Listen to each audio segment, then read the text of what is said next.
हे हमारे अद्वैत पिता परमेश्वर, हे हमारे उद्धारकर्ता प्रभु यीशु मसीह और हे शांतिदायक पवित्र आत्मा, आज की आराधना में हम आपका स्वागत करते हैं और आपकी उपस्थिति के लिए हम आपको हृदय की गहराइयों से धन्यवाद देते हैं।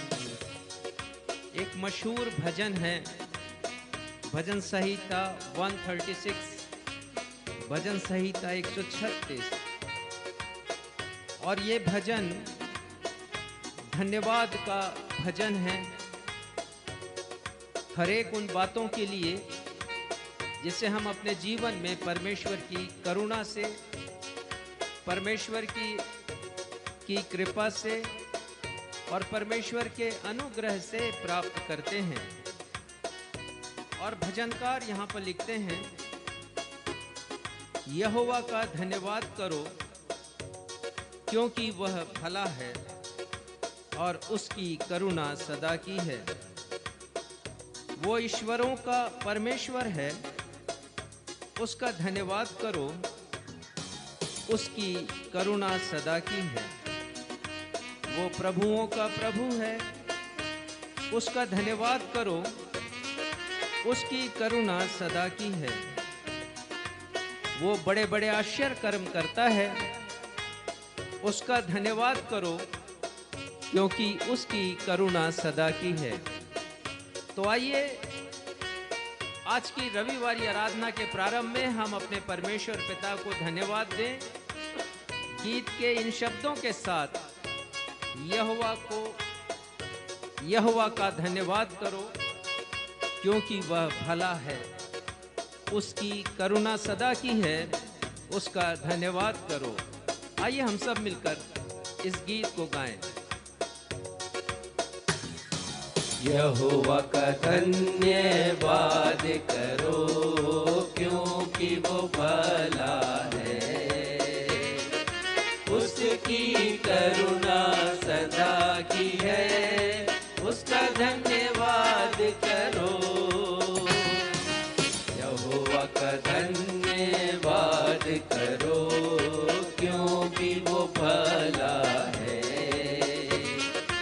उसकी करुणा सदा की है, उसका धन्यवाद करो।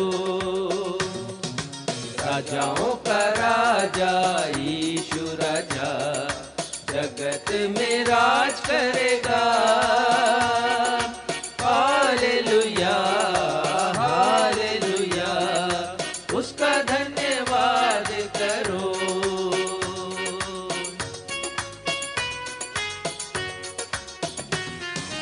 वो ईश्वरों का ईश्वर है, उसका धन्यवाद करो, उसकी करुणा सदा की है, उसका धन्यवाद करो। वो ईश्वरों का ईश्वर है, उसका धन्यवाद करो, उसकी करुणा सदा की है, उसका धन्यवाद करो। राजाओं का राजा यीशु राजा जगत में राज करेगा। हालेलुया हालेलुया, उसका धन्यवाद करो।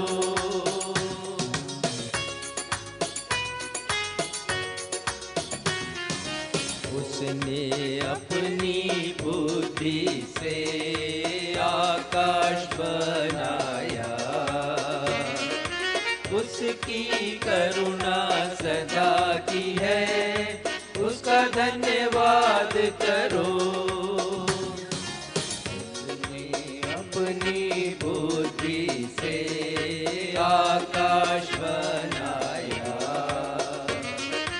उसकी करुणा सदा की है, उसका धन्यवाद करो। राजाओं का राजा यीशु राजा जगत में राज करेगा। हालेलुया हालेलुया,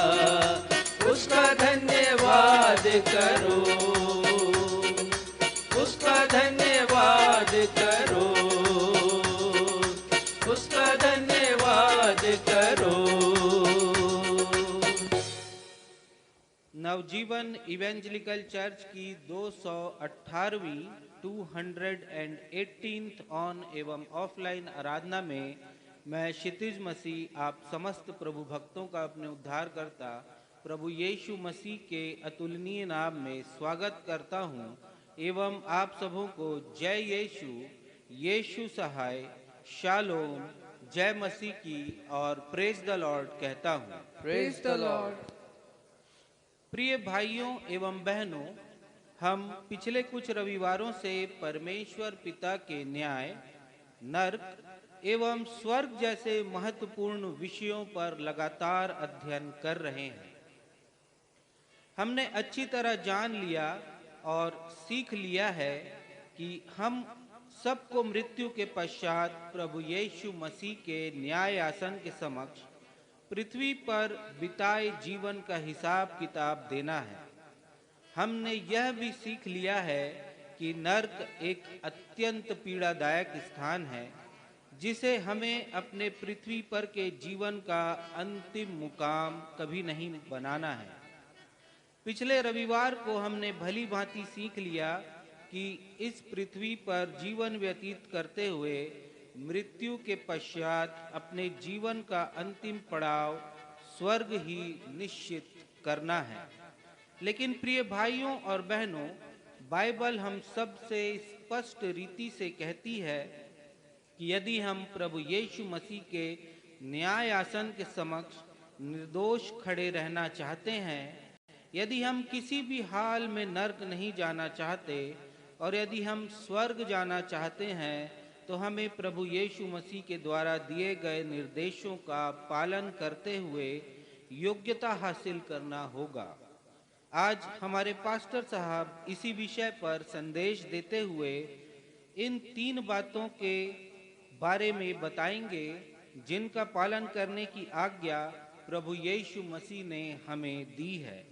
आइए इस समय आज के विषय से ताल्लुक रखता हुआ एक गीत हम सभी अपने अपने स्थानों पर खड़े होते हुए गा लेंगे और इस गीत के बोल हैं, हर एक सुनने वाला करे प्रचार, हर कहीं फैलाए यह सुसमाचार।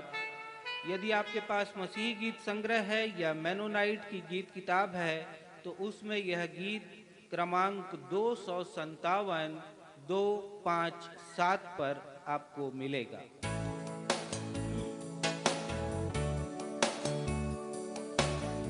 प्रिय भाइयों और बहनों, सुसमाचार प्रचार करने का दायित्व मेरा, आपका, हम सब का है, क्योंकि प्रभु यीशु मसीह की ये अंतिम आज्ञा है जिसका पालन करना निहायत ही ज़रूरी है। और ये गीत भी उसी रूप में लिखा गया है कि हर एक सुनने वाला करे प्रचार, हर कहीं फैलाए यह सुसमाचार। तो आइए हम सब मिलकर प्रभु यीशु मसीह के इस महान आदेशों को पूरा करें।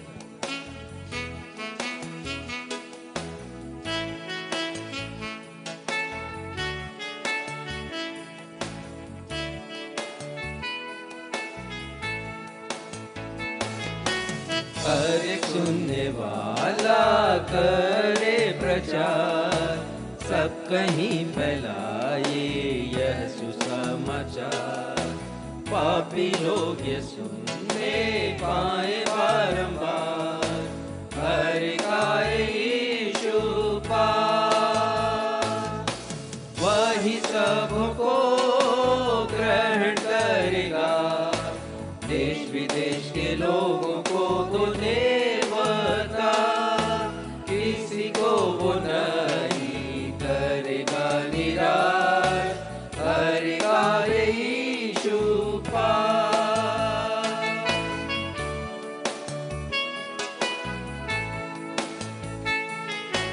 हर एक आने वाला देर ना करे, खुले द्वार के बाहर खड़ा ना रहे। मुक्ति मार्ग में अभी अपना पाँव रखे, हर एक आए यीशु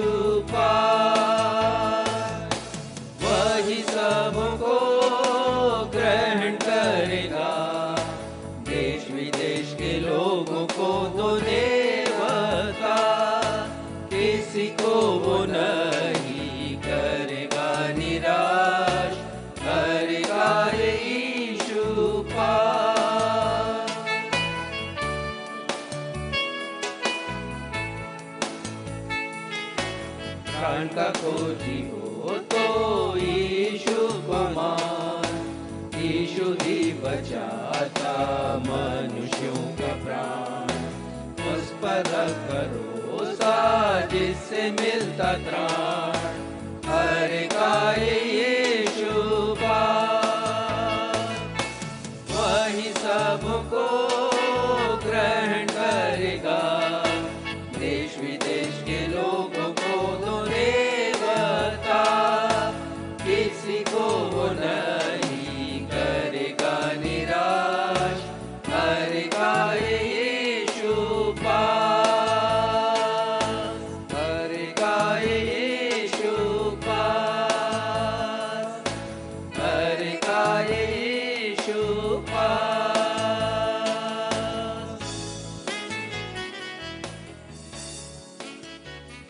हम अपने अपने स्थानों पर इसी रीति से खड़े रहते हुए उत्तरवादी पाठ के लिए निकाल लेंगे पवित्र शास्त्र में से भजन संहिता 119 पद 1 से 11।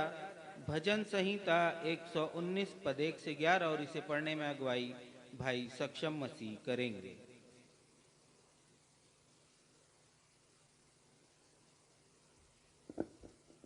आइए हम सब मिलकर धर्मशास्त्र से निकाल लें भजन संहिता अध्याय 119 पद संख्या 1 से 11। और जैसा कि हमारा दस्तूर रहा है, हम इस पैसेज को उत्तरवादी की रीति से पढ़ लेंगे और अंत में हम सब मिलकर के 10वें और 11वें पद को साथ में मिलकर के पढ़ लेंगे। भजन संहिता 119 पद 1 से 11। क्या ही धन्य है वे जो चाल के खरे हैं और यहोवा की व्यवस्था पर चलते हैं।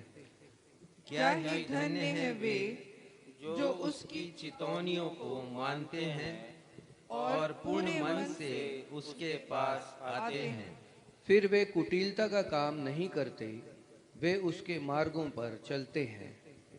तूने अपने उपदेश इसलिए दिए हैं कि वे यत्न से माने जाएं।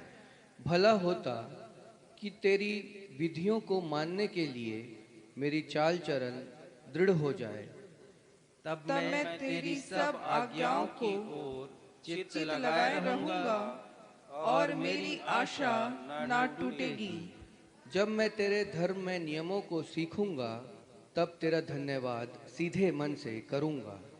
मैं तेरी विधियों को मानूंगा, मुझे पूरी रीति से ना तज। जवान अपनी चाल को किस उपाय से शुद्ध रखे, तेरे वचन के अनुसार सावधान रहने से। मैं पूरे मन से तेरी खोज में लगा हूँ, मुझे तेरी आज्ञाओं की बाट से भटकने ना दे। साथ में पढ़ेंगे। मैंने तेरे वचन को अपने हृदय में रख छोड़ा है कि तेरे विरुद्ध पाप ना करूं। यह सत्य और जीवित परमेश्वर का सत्य और जीवित वचन है। परमेश्वर पिता प्रभु यीशु मसीह पवित्र आत्मा अपने इस वचन के पढ़े जाने, सुने जाने और समझे जाने पर हम में से हर एक को अपनी बहुतायत की आशीषों से परिपूर्ण करें। हम सब कहें आमीन। आमीन। कलीसिया अपना स्थान ग्रहण करे। अब हमारी कलीसिया के पासबान रेवरेंड राजेश मसीह को अवसर होगा जब वे हमें कलीसियाई सूचनाओं से अवगत कराएंगे। सूचनाओं के पश्चात वे हम सबों के लिए मध्यस्थता की प्रार्थना में अगुवाई भी करेंगे। यदि आप लोगों के पास कोई प्रार्थना निवेदन है या आप अपनी गवाहियों को हमारे साथ शेयर करना चाहते हैं तो फेसबुक के कमेंट बॉक्स पर आप हमें बता सकते हैं। हम निश्चित तौर पर आप लोगों के लिए प्रार्थना करेंगे।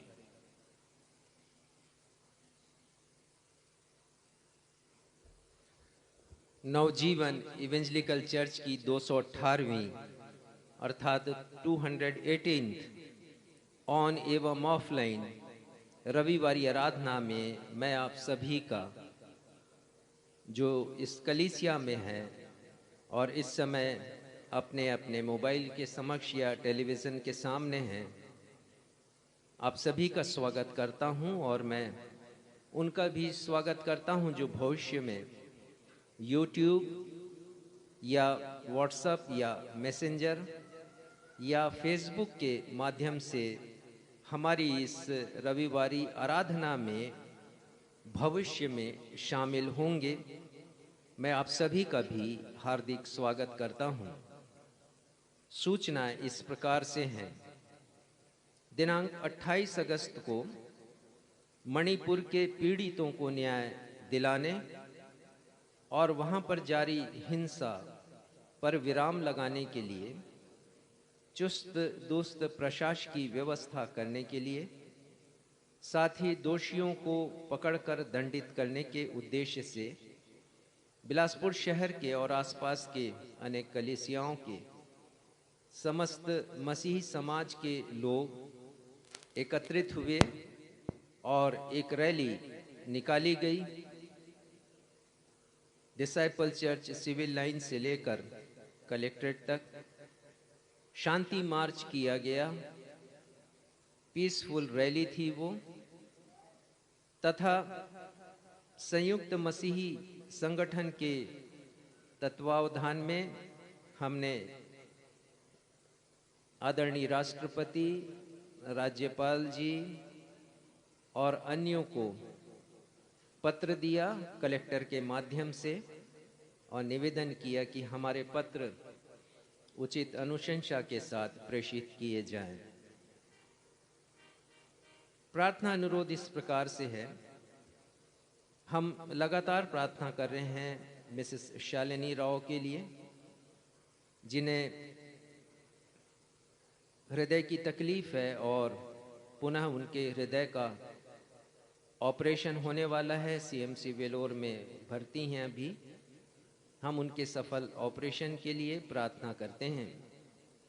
हम मिसेस ग्रेस पॉल के लिए भी प्रार्थना करते हैं, कैंसर से पीड़ित हैं और ये भी इन दिनों सीएमसी वेलोर में कीमोथेरेपी के द्वारा चिकित्सा लाभ ले रही हैं। परमेश्वर पिता की कृपा इन दोनों पर बनी रहे। बहन रूपा के लिए प्रार्थना करते हैं। इनका संपूर्ण परिवार खांसी बुखार से पीड़ित है। साथ ही इन दिनों खांसी बुखार बहुत तेजी से फैल रहा है, विशेषकर ग्रामीण क्षेत्रों में। हम प्रार्थना करते हैं कृति के लिए, इशिका के लिए प्रार्थना करते हैं, सुशांत के लिए। ये सब खांसी और बुखार से पीड़ित हैं। परमेश्वर पिता की कृपा इनके ऊपर बनी रहे। हम परमेश्वर को धन्यवाद देते हैं कि ठीक ऐसे समय पर हमने निःशुल्क चिकित्सा केंद्र के द्वारा बहुत से लोगों को जो कि मौसमी बुखार से, खांसी से पीड़ित हैं, नवजीवन निःशुल्क चिकित्सा केंद्र कोसीर के द्वारा मुफ्त में उनका इलाज किया जा रहा है और उन्हें उचित दवाइयाँ भी दी जा रही हैं और साथ ही साथ उनकी चंगाई के लिए प्रार्थना भी की जाती है। परमेश्वर पिता हमारे उस नवजीवन निःशुल्क चिकित्सा केंद्र पर अपनी आशीष का हाथ रखें और वहाँ के जो चिकित्सक हैं, हमारे पास्टर दिहु मार्डिकल, उन्हें भी आशीषित करें। भाई कृष्णा के लिए प्रार्थना करते हैं कि वो प्रभु के अनुग्रह में निरंतर आगे बढ़ते चले जाएं। अविनाश और अभिषेक के पिता ने ये अनुरोध दिया है कि प्रभु यीशु मसीह इन दोनों बेटों की सहायता करे कि अपने जीवन के सही उचित लक्ष्य का चुनाव कर सकें। हम प्रार्थना करते हैं श्रीमती राधिका दास के लिए। आईसीयू में गंभीर अवस्था में इन्हें भर्ती किया गया है। परमेश्वर पिता हमारी इस बहन के ऊपर कृपा करे और उन्हें चंगाई प्रदान करे। पामगढ़ बिलाईगढ़ क्षेत्र के साथ साथ हमारे छत्तीसगढ़ में अल्प वर्षा के कारण और भीषण गर्मी के कारण धान की फसल, जो यहाँ की मुख्य फसल है, वो सूख रही है और खेतों में दरार पड़ गई है वर्षा की कमी के कारण।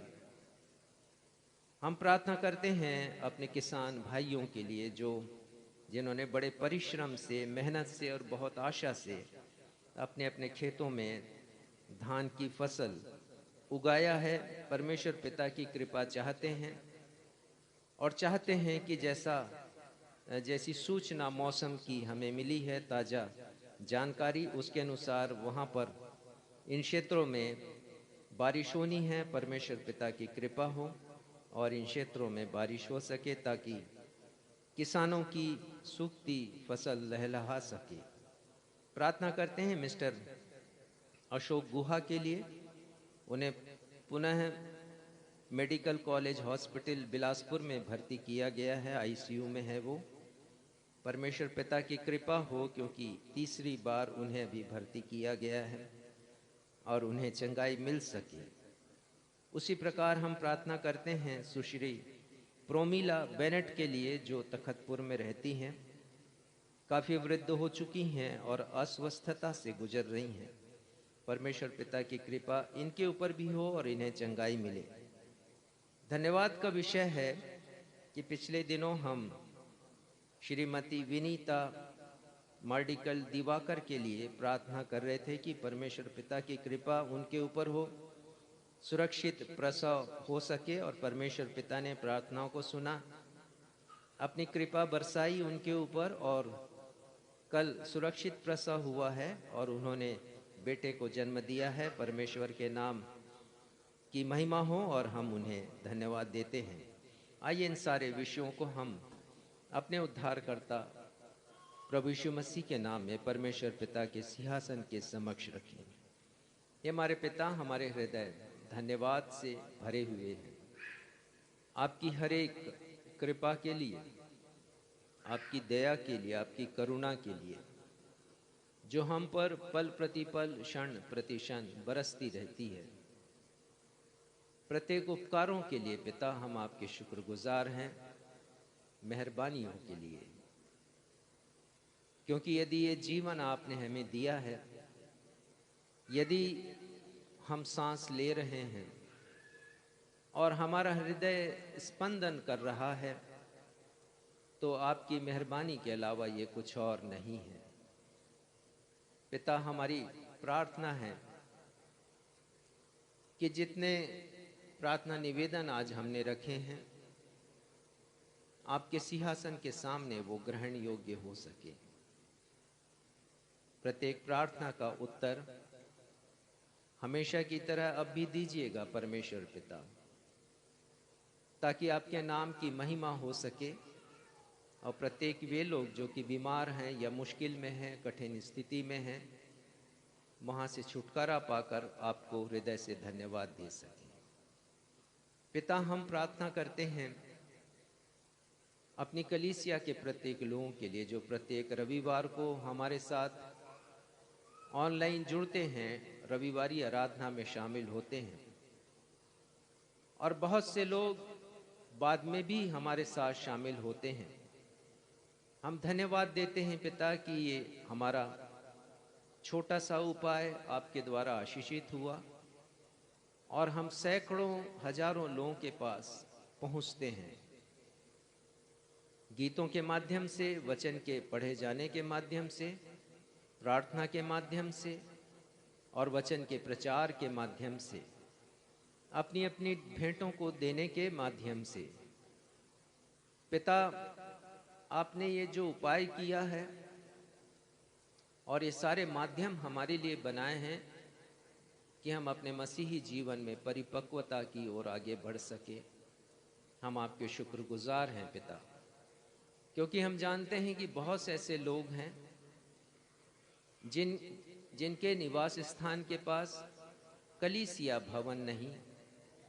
बहुत से ऐसे लोग हैं जो दुर्गम क्षेत्रों में हैं। बहुत से ऐसे लोग हैं जो कि आर्मी में हैं, नेवी, एयरफोर्स में हैं। बहुत से ऐसे लोग हैं जो स्थानांतरण के कारण ऐसे क्षेत्र में हैं जहाँ पर कलीसिया भवन की सुविधा नहीं है, कलीसिया नहीं है। ऐसे लोगों के लिए ये रविवारी आराधना आपकी कृपा से वरदान साबित हुआ है।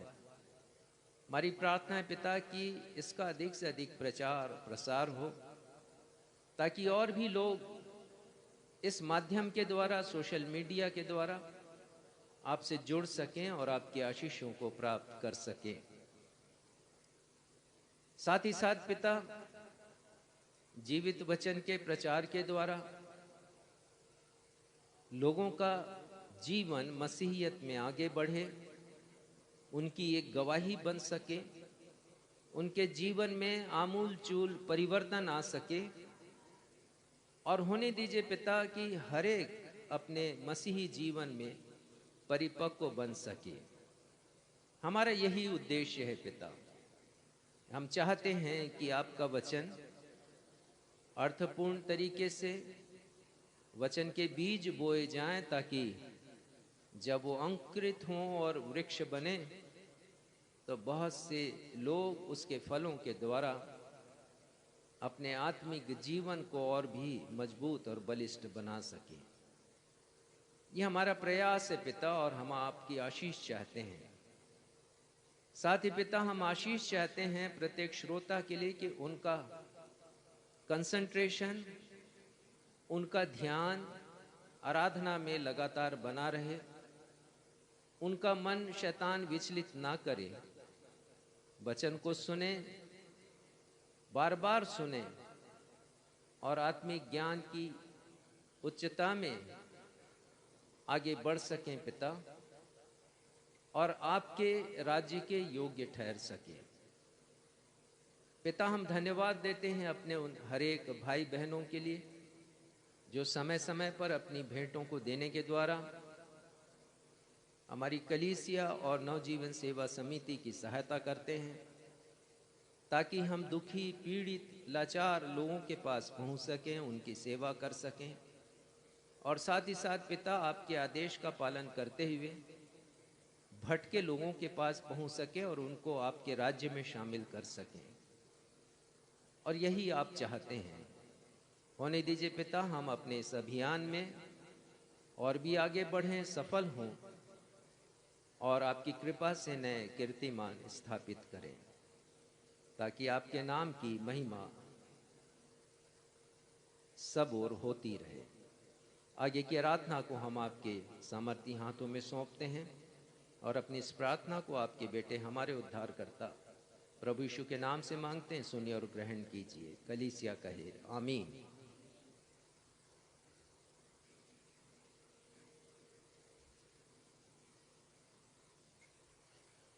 अब हम सबों के लिए अवसर होगा जब हम ईश्वर प्रदत्त आशीषों को स्मरण करते हुए अपनी भेंटों एवं धन्यवादी भेंटों को परमेश्वर के राज्य की बढ़ोतरी के लिए परमेश्वर के समक्ष अर्पित करेंगे।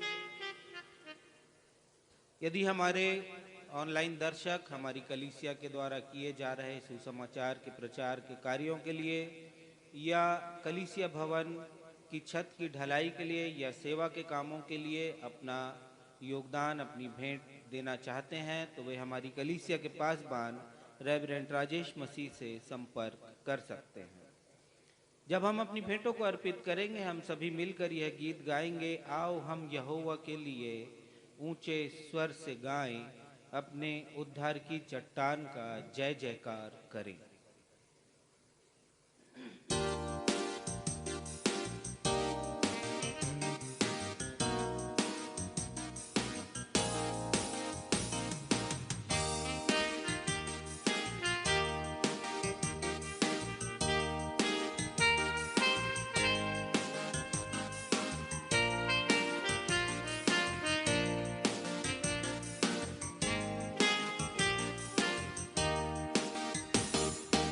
आओ हम यहोवा के लिए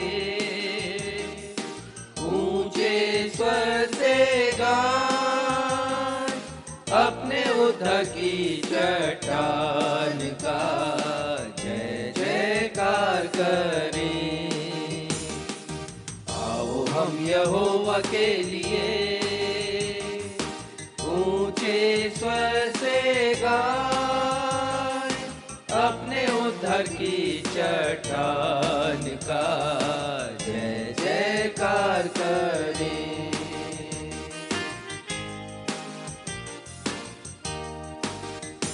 धन्यवाद करते हुए उसके सनों खाएं, धन्यवाद करते हुए उसके सनों खाएं। भजन गाते हुए उसका जय जयकार करें। आओ हम यहोवा के लिए ऊंचे स्वर से गाएं, अपने उद्धार की चट्टान का जय जयकार करें, जय जयकार करें, जय जयकार करें। आइए इन भेंटों को परमेश्वर के चरणों में अर्पित करेंगे। हम सभी प्रार्थना में जाएंगे। जीवित अनुग्रहकारी पिता परमेश्वर, आराधना के समय आपके चरणों की निकटता में आते हैं। जब हमने अपनी धन्यवादी भेंटों एवं भेंटों को आपके नाम की महिमा एवं आपके राज्य की बढ़ोतरी के लिए आपके समक्ष प्रस्तुत किया है, प्रेम पिता, उन्हें दीजिए ये आपको ग्रहण योग्य होने वाली हो सके। हम धन्यवाद देते हैं अपने भाई बहनों के जीवनों के लिए, जिन्होंने अपनी आशीषों को स्मरण करते हुए, चंगाइयों को स्मरण करते हुए आपको धन्यवादी भेंटें अर्पित की हैं। वे आपके द्वारा आने वाले जीवन में और भी आशीषित और फलवंत होने वाले हो सके। जिन भाइयों बहनों ने अपनी कमियों और घटियों में से भी आपको स्मरण करते हुए अपनी भेंटों को दिया है, प्रेम पिता, उनके जीवन की कठिनाइयों को आप जानते हैं और हमारा ये विश्वास है कि उन कठिनाइयों को आप दूर करेंगे ताकि वे भी आशीषित और फलवंत होने वाले हो सकेंगे। इन भेंटों को अपना स्पर्श प्रदान कीजिए ताकि ये कलीसिया के द्वारा किए जा रहे सुसमाचार के कार्यों एवं सेवा के कार्यों में बहुतायत के साथ उपयोग में लाई जाने वाली हो सके। शेष आराधना में आपकी अगुवाई चाहते प्रेम पिता, और इस विनती को अपने उद्धारकर्ता प्रभु यीशु के नाम से मांग लेते हैं, आमीन। पवित्र शास्त्र बाइबल से पाठों का पठन का अवसर होगा। पहला पाठ जो पुराने नियम से लिया गया है, दूसरा इतिहास अध्याय 20 पद 1 से 5। दूसरा इतिहास अध्याय 20 पद 1 से 5। इसे पढ़ने में अगुवाई श्रीमती बीना मसीह करेंगी। दूसरा पाठ जो नए नियम से लिया गया है, गलातियों की पत्री पद 5 अध्याय 5 पद 16-17 एवं पद 22-23। गलातियों अध्याय 5 पद 16-17 एवं पद 22-23। इसे पढ़ने में अगुवाई बहन आकांक्षा मसीह करेंगी।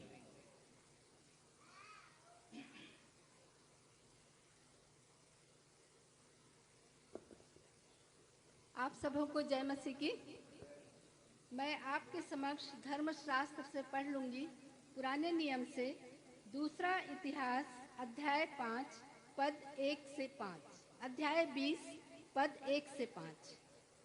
यहाँ पर इस प्रकार लिखा है, इसके बाद मोआबियों और अमोनियों ने और उनके साथ कई मुनियों ने युद्ध करने के लिए यहोशापात पर चढ़ाई की।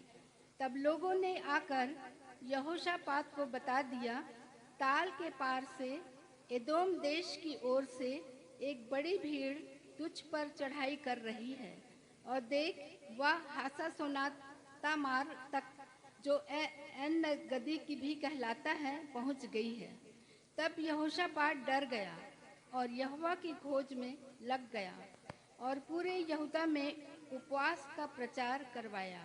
अतः यहूदी यहोवा से सहायता मांगने के लिए इकट्ठा हुए, वरन वे यहूदा के सब नगरों में से यहोवा से भेंट करने को आए।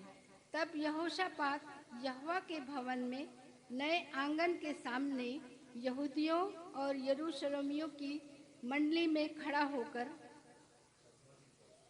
यह कहने लगे, हे हमारे पिता के परमेश्वर यहोवा, क्या तू स्वर्ग में परमेश्वर नहीं है?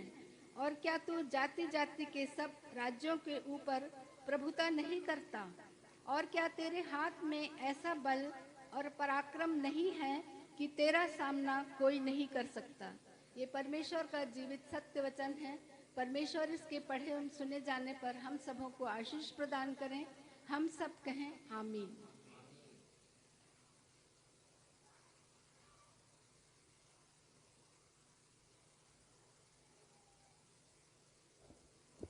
आप सबों को जय मसीह की। मैं आप लोगों के सामने पढ़ लूंगी नए नियम से गलातियों अध्याय 5 पद 16 और 17 और उसके पश्चात 22 और 23।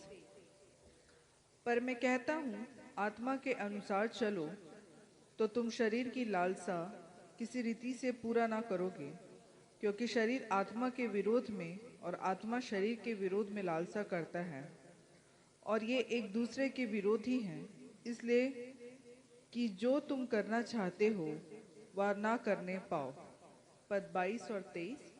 पर आत्मा का फल प्रेम, आनंद, शांति, धीरज, कृपा, भलाई, विश्वास, नम्रता और संयम है। ऐसे ऐसे कामों के विरुद्ध में कोई भी व्यवस्था नहीं। परमेश्वर अपने पढ़े हुए वचन पर आशीष दे। हम सब कहे आमीन। सुसमाचार पाठ के आधार में हम सभी अपने स्थानों पर खड़े हो जाएंगे। आज का सुसमाचार का पाठ जो लिया गया है यूहन्ना रचित सुसमाचार, उसका अध्याय 15 पद 1 से 8 एवं पद 16। यूहन्ना अध्याय 15 पद 1 से 8 एवं पद 16, और इसे पढ़ने में हमारी अगुवाई कलीसिया के पासबान रेवरेंड राजेश मसीह करेंगे।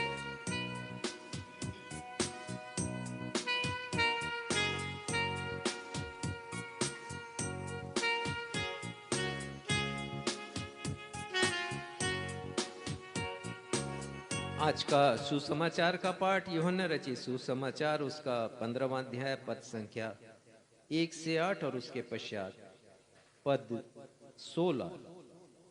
यहाँ इस प्रकार लिखा है, प्रभु यीशु मसीह कहते हैं, सच्ची दाखलता मैं हूं और मेरा पिता किसान है। जो डाली मुझ में है और नहीं फलती, उसे वह काट डालता है, और जो फलती है उसे वह छांटता है ताकि और फले। तुम तो उस वचन के कारण जो मैंने तुमसे कहा है शुद्ध हो। तुम मुझ में बने रहो और मैं तुम में। जैसे डाली यदि दाखलता में बनी ना रहे तो अपने आप से नहीं फल सकती, वैसे ही तुम भी यदि मुझ में बने ना रहो तो नहीं फल सकते। मैं दाखलता हूं, तुम डालियां हो। जो मुझ में बना रहता है और मैं उसमें, वह बहुत फल फलता है, क्योंकि मुझसे अलग होकर तुम कुछ भी नहीं कर सकते। यदि कोई मुझ में बना ना रहे तो वह डाली के समान फेंक दिया जाता और सूख जाता है, और लोग उन्हें बटोर कर आग में झोंक देते हैं और वे जल जाती हैं। यदि तुम मुझ में बने रहो और मेरा वचन तुम में बना रहे तो जो चाहो मांगो और वह तुम्हारे लिए हो जाएगा। मेरे पिता की महिमा इसी से होती है कि तुम बहुत सा फल लाओ, तभी तुम मेरे चेले ठहरोगे। पद 16। तुमने मुझे नहीं चुना, परंतु मैंने तुम्हें चुना है और तुम्हें नियुक्त किया है कि तुम जाकर फल लाओ और तुम्हारा फल बना रहे, कि तुम मेरे नाम से जो कुछ पिता से मांगो वह तुम्हें दे। यह प्रभु यीशु ख्रिस्ट का सुसमाचार है। हे प्रभु यीशु ख्रिस्ट, आपके नाम की महिमा हो। कलीसिया कहे आमीन। आमीन।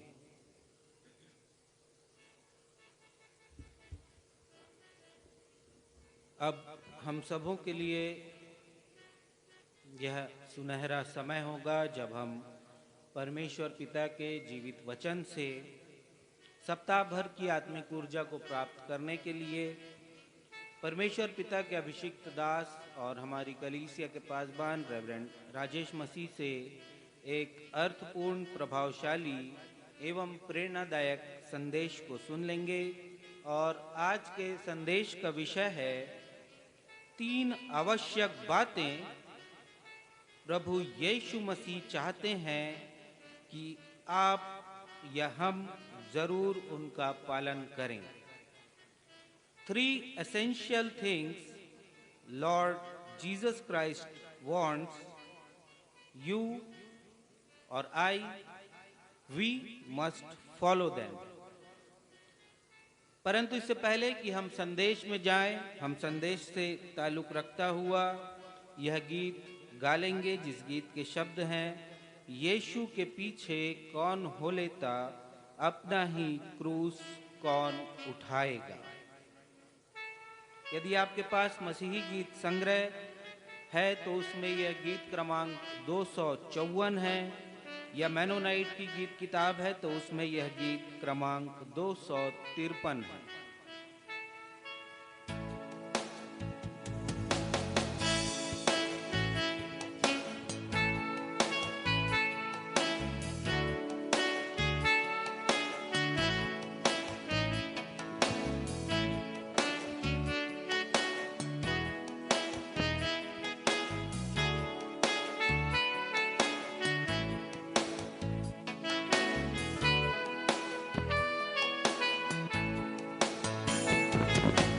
यीशु के पीछे कौन हो लेगा, अपना ही क्रूस कौन उठाएगा। कौन अब तैयार है, अभी पुकार है, कौन ताज आसमानी पाएगा। कौन है तैयार, अभी तैयार, यीशु के पीछे कौन हो लेता, यीशु के पीछे कौन हो लेता, अभी कौन तैयार।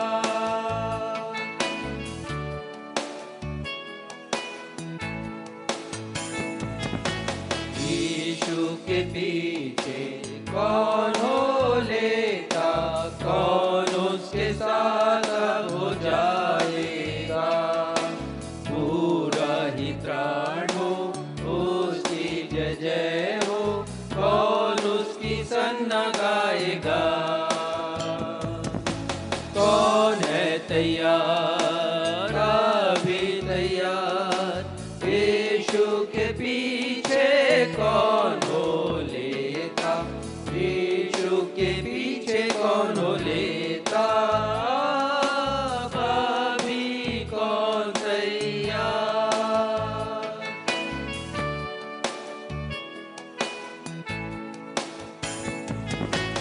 यीशु के पीछे कौन हो लेता, संकट और दुख में जब रास्ता हो, पापों को छोड़ के, बंधन के तोड़ के, कौन स्वयं को देता यीशु को। कौन है तैयार, अभी तैयार, यीशु के पीछे कौन हो लेता, यीशु के पीछे कौन हो लेता, अभी कौन तैयार।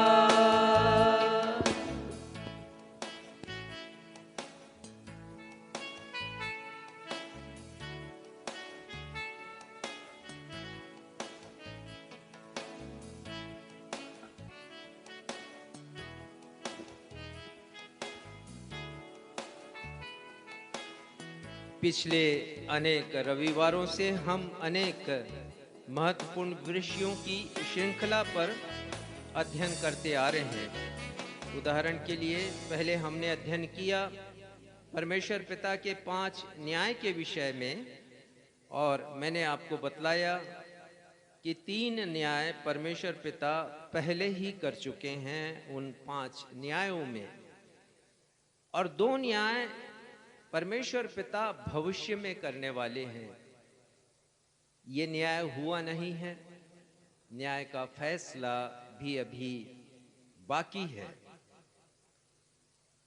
श्रृंखला में दूसरा अध्ययन हमने किया और जाना नर्क के बारे में। हमने नर्क की 5 सच्चाइयों के विषय में मनन किया था और नर्क के बारे में बहुत सी बातों पर हमने अध्ययन किया। पिछले रविवार को हमने अध्ययन किया और अच्छी तरह से जान लिया उन 4 कारणों के विषय में कि बाइबल क्यों कहती है कि हमें स्वर्ग जाना चाहिए। What are the reasons behind this fact इस सच्चाई के पीछे कारण क्या है। तो 4 कारणों के ऊपर हमने मनन किया था। एक पद निकालिएगा इब्रानी 9:27, और मैं आपको बताना चाहता हूं परमेश्वर के वचन के अनुसार इस संसार के प्रत्येक मनुष्य की मृत्यु अवश्यंभावी है। Death of every man is inevitable. और दूसरी बात है, मृत्यु के पश्चात प्रत्येक मनुष्य की आत्मा को परमेश्वर पिता के सिंहासन के समक्ष उपस्थित होना भी अवश्यंभावी है। देखिए क्या लिखा है इस पद में। और जैसे मनुष्यों के लिए एक बार मरना और उसके बाद न्याय का होना नियुक्त है, अवश्य है। ये मरना भी नियुक्त है और मरने के पश्चात न्याय का होना भी नियुक्त है। तो ये दोनों बातें अवश्यंभावी है।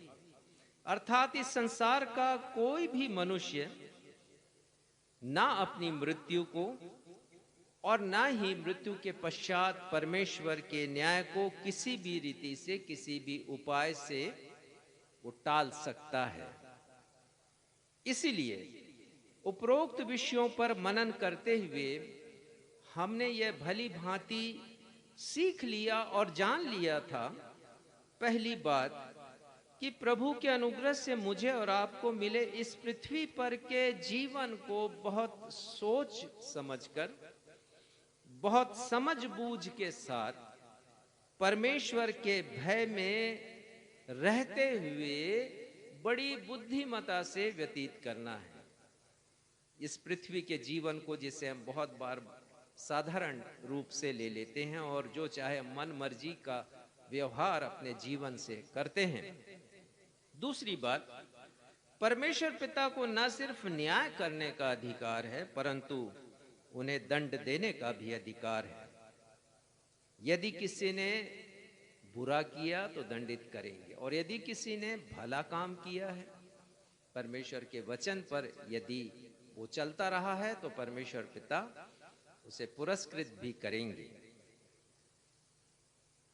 यदि किसी ने जानबूझकर प्रभु यीशु मसीह का तिरस्कार किया, साथ ही भलाई के कार्यों के करने के द्वारा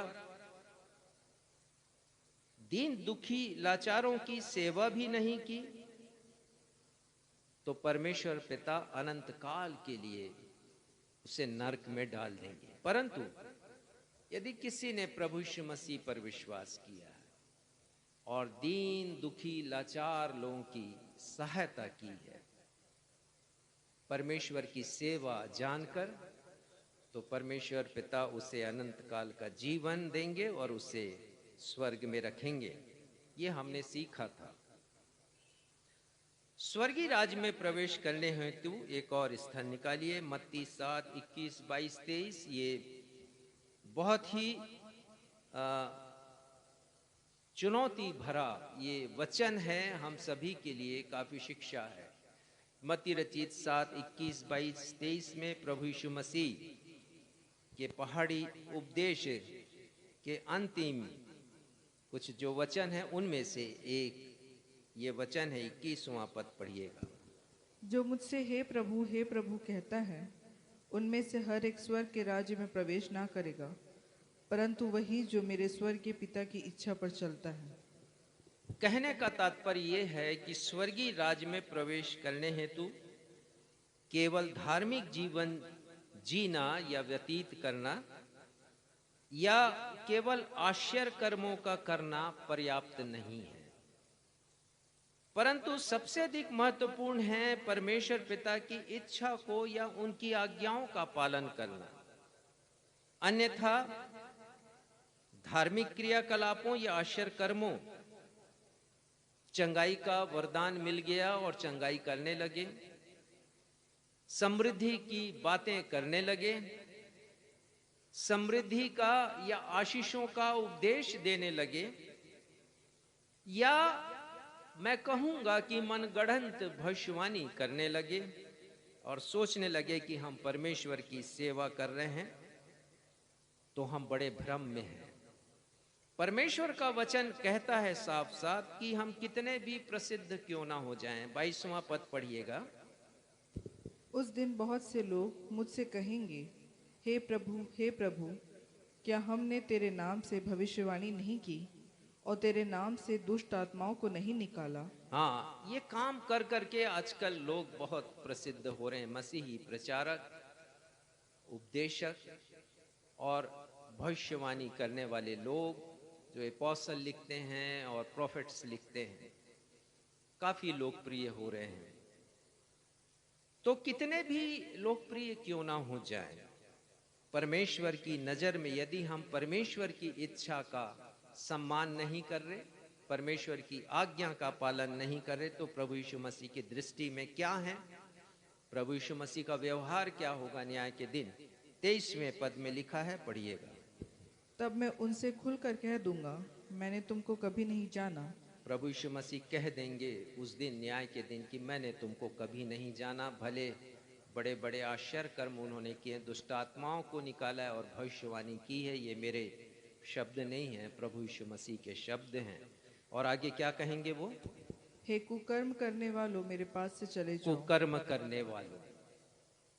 तो यदि मैं और आप, 27वां पद निकाल लीजिएगा इसी का, मैं और आप परमेश्वर की दृष्टि में कुकर्मी या मूर्ख नहीं बनना चाहते हैं, बुद्धिमान ठहरना चाहते हैं, तो हमें अपनी नहीं परंतु परमेश्वर पिता की मर्जी पर चलना होगा। पढ़िएगा 27वां पद। और मेंह बरसा और बाढ़ें आई और आंधियां चली और उस घर से टकराई और वह गिरकर सत्यानाश हो गया। हमारे पालन करने के लिए प्रभु यीशु मसीह ने बहुत सी आवश्यक बातें कही हैं, और इन दिनों हम और आज के रविवारी आराधना में, उपदेश में, और साथ ही साथ आने वाले रविवारी संदेश में हम कुछ आवश्यक बातों पर मनन करेंगे, जिनका पालन करना हमारे लिए अत्यंत महत्वपूर्ण है। तो हम इन दिनों 5 बातों पर मनन करेंगे, और आज देखते हैं कि कितनी बातों पर हम मनन कर पाएंगे, और शेष बातों पर आने वाले रविवार को हम मनन चिंतन करेंगे। तो आज का जो विषय है वो तो ये है कि 3 आवश्यक बातें, देखेंगे कि कितनी बातों के ऊपर आज हम मनन करेंगे। 3 आवश्यक बातें प्रभु यीशु मसीह चाहते हैं कि हम उनका अवश्य पालन करें।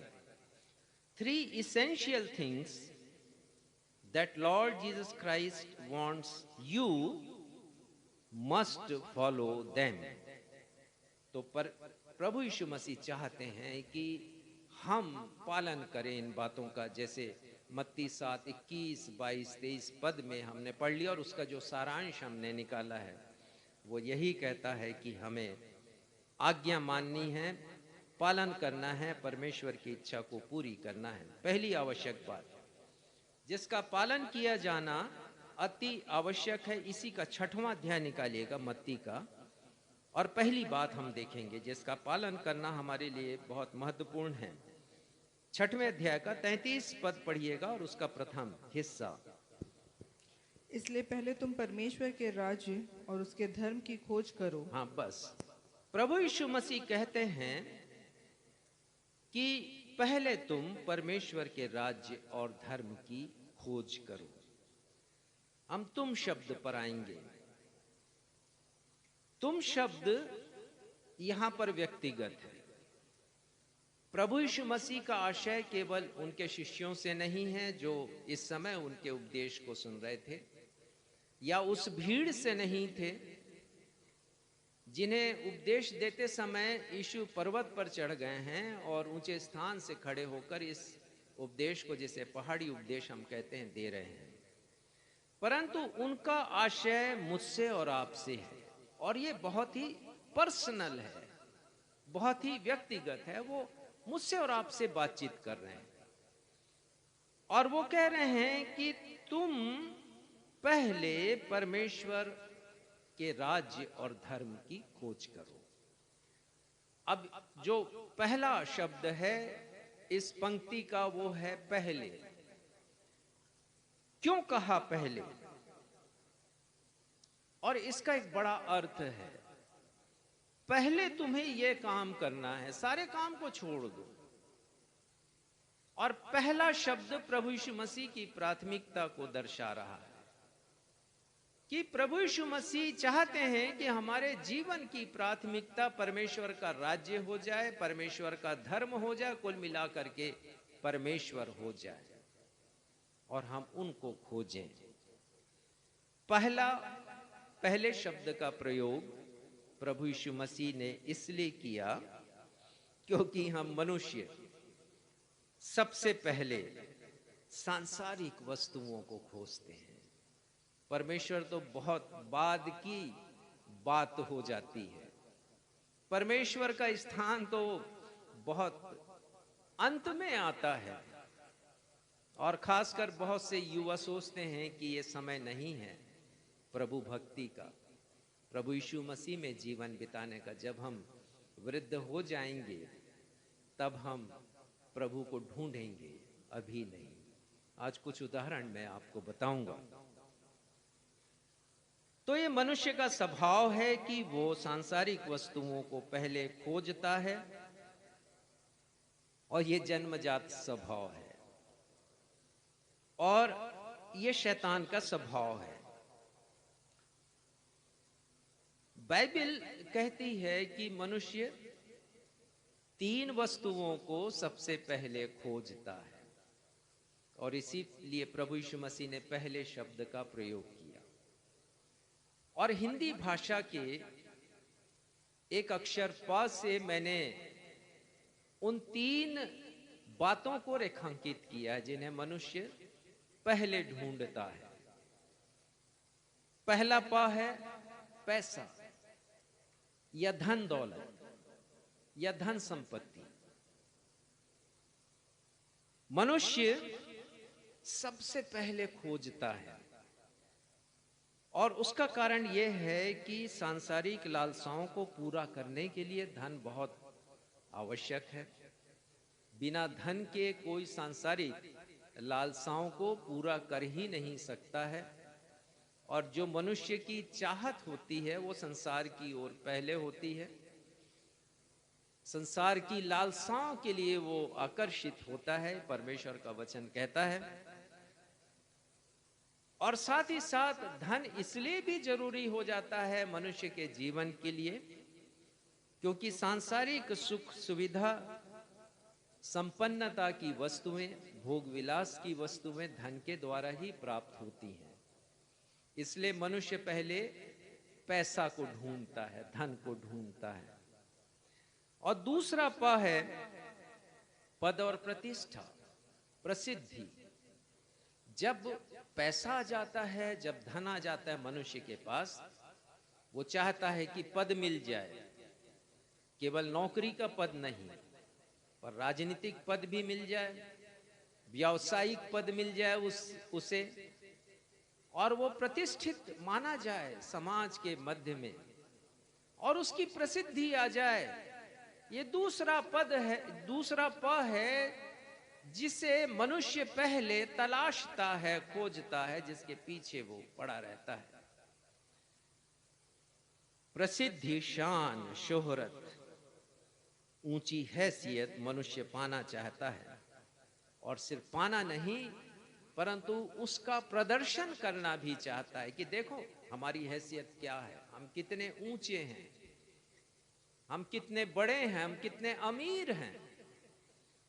और तीसरा प, हिंदी भाषा के प अक्षर से प्रारंभ होने वाला तीसरा शब्द है प्राण।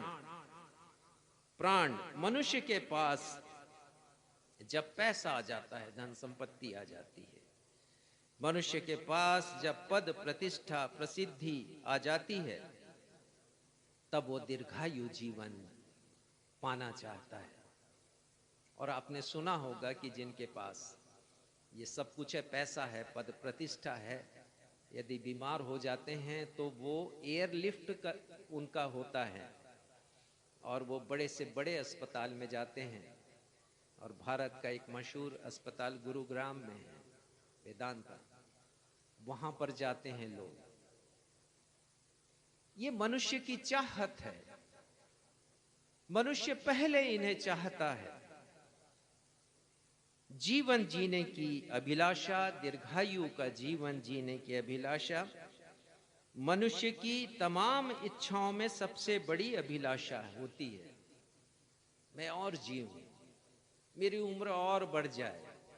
और कितनी कोशिशें मनुष्य करता है, जिम जाने से लेकर वो ऐसे चीजों का सेवन करता है, भोजन ऐसे भोजन खाता है वो जिससे उसकी उम्र और भी ज्यादा बढ़ती चली जाए। और इन सब का कारण यह है कि मनुष्य मरना नहीं चाहता, मनुष्य और जीना चाहता है। मनुष्य मृत्यु नहीं, मनुष्य जीवन चाहता है। और एक सच्चाई आपको बता रहा हूं कि मनुष्य अपने प्राण को बचाने के लिए अपना सब कुछ दांव पर लगा देता है। और इस बात को समझने के लिए आपको पुराने नियम की एक मशहूर किताब, जिसे अय्यूब की किताब कहते हैं, उस पर आपको चलना होगा। आइए अय्यूब की किताब में झांके हम कि परमेश्वर पिता हमें क्या सिखाना चाहते हैं। और हम यहां पर 8वें पद में पढ़ते हैं कि परमेश्वर पिता ने शैतान के समक्ष अपने एक दास जिसका नाम अय्यूब है उसकी प्रशंसा की है। और परमेश्वर पिता ने उससे कहा है, पढ़िएगा 8वां पद, अय्यूब 1:8, क्या तूने मेरे दास यहोवा ने शैतान से पूछा, क्या तूने मेरे दास अय्यूब पर ध्यान दिया है, क्योंकि उसके तुल्य 4 बातें परमेश्वर पिता कहते हैं। उसके तुल्य, उसके गुण देखिए अय्यूब के। पहली बात परमेश्वर क्या कहते हैं? उसके तुल्य खरा। दूसरी बात उसके तुल्य सीधा। तीसरी बात उसके तुल्य भय मानने वाला। और चौथी बात बुराई से दूर रहने वाला। आगे मनुष्य और कोई नहीं है। और कोई नहीं है। परमेश्वर पिता प्रशंसा कर रहे हैं अय्यूब की। और जब परमेश्वर पिता प्रशंसा कर रहे हैं अय्यूब की, तो शैतान क्या कहता है? 9वां पद पढ़िएगा।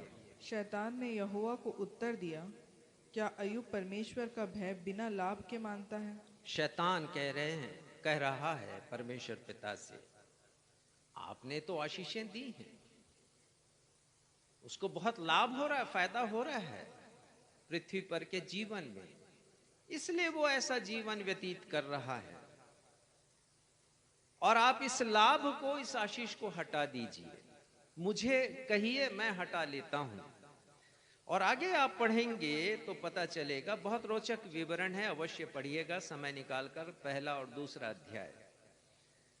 तो आगे हम पढ़ते हैं कि शैतान ने पहले अय्यूब के व्यवसाय को, फिर उसके नौकर चाकरों को और बाद में उसके बेटे बेटियों को अय्यूब से छीन लिया।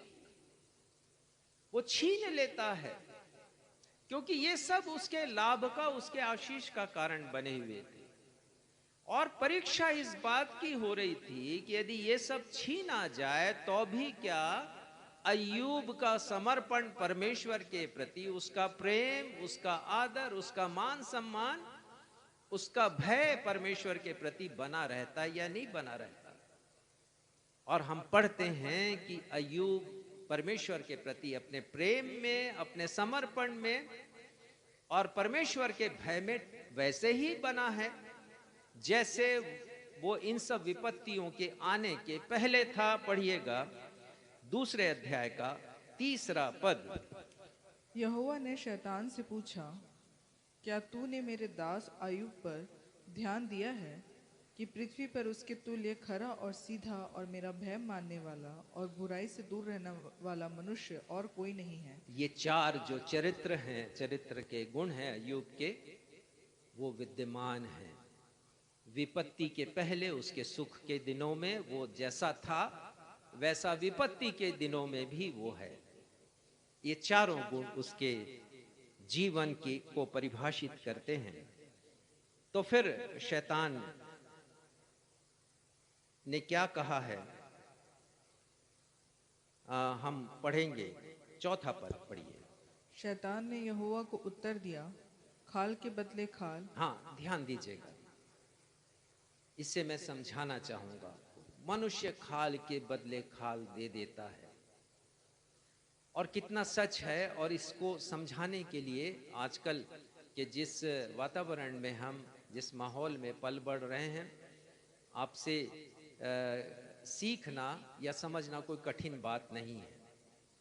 क्योंकि हम जानते हैं कि एक मनुष्य दूसरे मनुष्य को किडनी देता है, खाल के बदले खाल।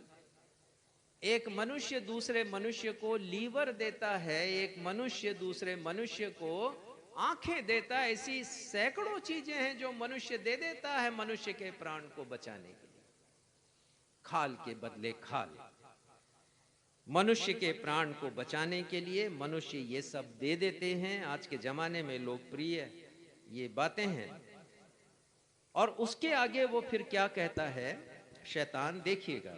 परंतु प्राण के बदले मनुष्य अपना सब कुछ दे देता है। प्राण के बदले में, जीवन पाने के लिए, अपना प्राण को सुरक्षित रखने के लिए मनुष्य अपना सब कुछ दे देता है, सब कुछ दांव पर लगा देता है मनुष्य।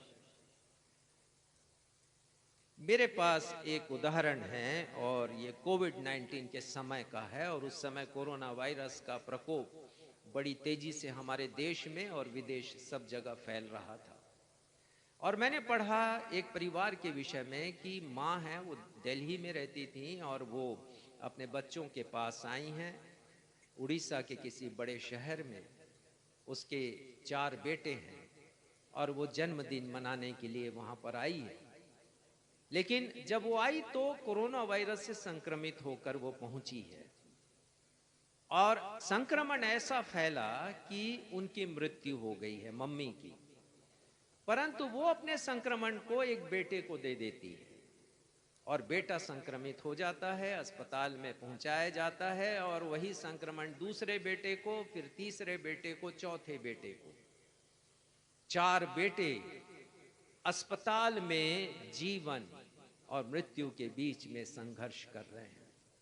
और परिवार के लोग बहुत दुखी हैं, व्यथित हैं, क्योंकि उनका अरबों रुपया का बिजनेस है, व्यवसाय है। यदि ये 4 चले गए, परिवार के मुखिया, तो बिजनेस का क्या होगा। और वो डॉक्टर के पास पहुंचते हैं परिवार के लोग, और वो कहते हैं कि डॉक्टर साहब, हमसे चाहे जितना रुपया ले लीजिए, जितना सोना चांदी जवाहरात करोड़ों रुपया ले लीजिए, लेकिन इनके प्राण की रक्षा कर दीजिए। प्राण बचाने के लिए मनुष्य अपना सब कुछ दे देता है। ये बाइबल की सच्चाई है। सब कुछ दांव में लगा देता है। लेकिन मेरे और आपके लिए गर्व करने की और सीखने की बात है कि अय्यूब ने इस सच्चाई को झुठला दिया है। उसके लिए प्राण आवश्यक नहीं है, प्राण पहली वस्तु नहीं है, प्राण पाना उसके जीवन की प्राथमिकता नहीं है। उसके लिए पहली प्राथमिकता परमेश्वर है, परमेश्वर है। यहां तक कि उसकी पत्नी ने उससे कहा है कि क्या तू अभी भी परमेश्वर की आराधना स्तुति करता है, जिसने तुझे जख्म दिया है, सिर से लेकर पांव तक तुझे जख्मी किया है, उस परमेश्वर की स्तुति आराधना तू अभी भी करता है। और वो पत्नी कह रही, परमेश्वर की निंदा कर। पढ़िएगा ये 2 अध्याय, सिर्फ एक पद देखेंगे, 10वां पद पढ़िएगा। अय्यूब क्या कहते हैं उससे। उसने उससे कहा, तू एक मूढ़ स्त्री की सी बातें करती है। क्या हम जो परमेश्वर के हाथ से सुख लेते हैं दुख न ले। उसके जीवन में परमेश्वर प्रमुख है। और यही बात प्रभु यीशु मसीह मुझे और आपको सिखा रहे हैं। फिर से आ जाए मत्ती 6 में, मुझे और आपको सिखा रहे 33वें पद के प्रथम हिस्से में कि यदि मैं और आप इस पृथ्वी पर के जीवन में सच्चे मसीही बनकर अपने लक्ष्य को पाना चाहते हैं, जो हमारा अल्टीमेट डेस्टिनेशन है, हमारा अंतिम पड़ाव स्वर्ग है, यदि हम पाना चाहते हैं तो हमारे मसीही जीवन की प्राथमिकता पद प्रतिष्ठा प्रसिद्धि नहीं होना चाहिए, पैसा नहीं होना चाहिए, प्राण नहीं होना चाहिए, परंतु यदि होना चाहिए तो चौथा पा होना चाहिए। और ये चौथा पा परमेश्वर की तरफ इशारा करता है। हमारे जीवन में ये चौथा पा होना अत्यंत आवश्यक है। अपने बयान में पहले शब्द कहकर प्रभु यीशु मसीह ने मसीही जीवन जीने के लिए अपनी प्राथमिकता बता दी है प्रभु यीशु मसीह ने। और वो कह रहे हैं कि पहले तुम उसके राज्य अर्थात परमेश्वर के राज्य और धर्म की खोज करो। पद 33 का दूसरा हिस्सा पढ़िएगा। जब मैं और आप इस चौथे पा को अर्थात परमेश्वर को खोजेंगे तो हमें क्या मिलेगा? प्रभु यीशु मसीह क्या कहते हैं, पढ़िएगा 33 पद का दूसरा हिस्सा। तो ये सब वस्तुएं भी तुम्हें मिल जाएंगी। ये सब वस्तुएं कौन कौन सी वस्तुएं मिलेंगी? पैसा मिल जाएगा, धन मिल जाएगा, पद प्रतिष्ठा मिल जाएगी, प्राण मिल जाएगा। ये तीनों चीजें जिसके लिए मनुष्य पागल है, इस दुनिया में दौड़ रहा है, जिसे पाने के लिए, पैसा पाने के लिए, पद प्रतिष्ठा प्रसिद्धि पाने के लिए और प्राण बचा लेने के लिए। पागलों के समान लोग इस पृथ्वी पर व्यवहार कर रहे हैं। पर प्रभु यीशु मसीह कह रहे हैं कि यदि तुम परमेश्वर को खोजोगे, वो चौथा पा है, तो ये सब वस्तुएं तुम्हें मिल जाएंगी। एक पद निकालिएगा, देखिए इस कथन को कैसे परमेश्वर का दूसरा वचन प्रमाणित करता है। नीति वचन 22 और उसका चौथा पद पढ़िएगा। नीति वचन 22 और उसका चौथा पद, और उसके बाद फिर हम अय्यूब पर आएंगे फिर से। नम्रता और यहोवा के भय मानने का फल। यहाँ पर बुद्धिमान राजा सुलेमान लिख रहे हैं कि नम्रता और यहोवा के भय मानने का फल, वो भी परमेश्वर को पहले रख रहे हैं। क्या फल हैं? 3 फल हैं, पढ़िएगा। धन यानी पैसा, दूसरा महिमा यानी पद प्रतिष्ठा, और तीसरा जीवन का मतलब प्राण। तो पद, पैसा, प्रतिष्ठा, प्राण, ये कैसे मिलता है? परमेश्वर का भय मानने से। वो कहते हैं, यीशु मसीह कहते हैं कि हमें खोजना है। जब हम परमेश्वर को खोजेंगे तो ये सब मिल जाएगा। अय्यूब ने परमेश्वर को खोजा है अपनी विपत्तियों में। समय मिले पूरे अय्यूब की किताब को पढ़िएगा। एक बार समझ में नहीं आएगा, मुझे भी समझ में नहीं आया। मैंने कई बार पढ़ा है अय्यूब की किताब को और तब मैंने समझा है। अय्यूब ने परमेश्वर को प्रथम स्थान दिया। अपनी प्राथमिकता सूची में उत्तम स्थान परमेश्वर को दिया, और जो कुछ पैसा था उसके पास, जो पद था उसके पास, प्रतिष्ठा थी और प्राण, उसको परमेश्वर के समक्ष उसने तुच्छ समझा है। कैसे समझा? 42वां अध्याय निकालिएगा, अय्यूब का 42वां अध्याय, और एक उंगली रखिएगा अय्यूब पहले अध्याय के 3 पद पर, और एक उंगली रखिएगा 42वें अध्याय पर। पहले पढ़िएगा 12वां पद पढ़िएगा। यहोवा ने अय्यूब के बाद के दिनों में उसके पहले के दिनों से अधिक आशीष दी। हाँ, देखिए, पहले के दिनों की अपेक्षा अधिक आशीष मिली है। क्यों? क्योंकि उसने परमेश्वर को देखा है, परमेश्वर को जाना है। अपनी विपत्तियों में भी आशीष दी है। और कैसी आशीष दी है? देखिए, पहली आशीष जो है पैसे की आशीष है, जिसके बारे में मैं आपको बता रहा हूं। पढ़िएगा। और उसके 14,000 भेड़ बकरियां। 14,000 भेड़ बकरियां, क्योंकि पुराने समय में ये जो पशुधन होता था वही उनकी अमीरी को दर्शाता था। कोई कितना धनवान है इस बात से पता चलता था उसके पास पशुधन कितना है। तो उसके पास कितनी हो गई? 14,000 भेड़ बकरियां। पहले कितनी थी? 3 पद को पढ़िएगा, पहले अध्याय के 3 पद को। उसके 7,000 भेड़ बकरियां। पहले 7,000 थी। दुगुनी आशीष दी है परमेश्वर ने पैसों से।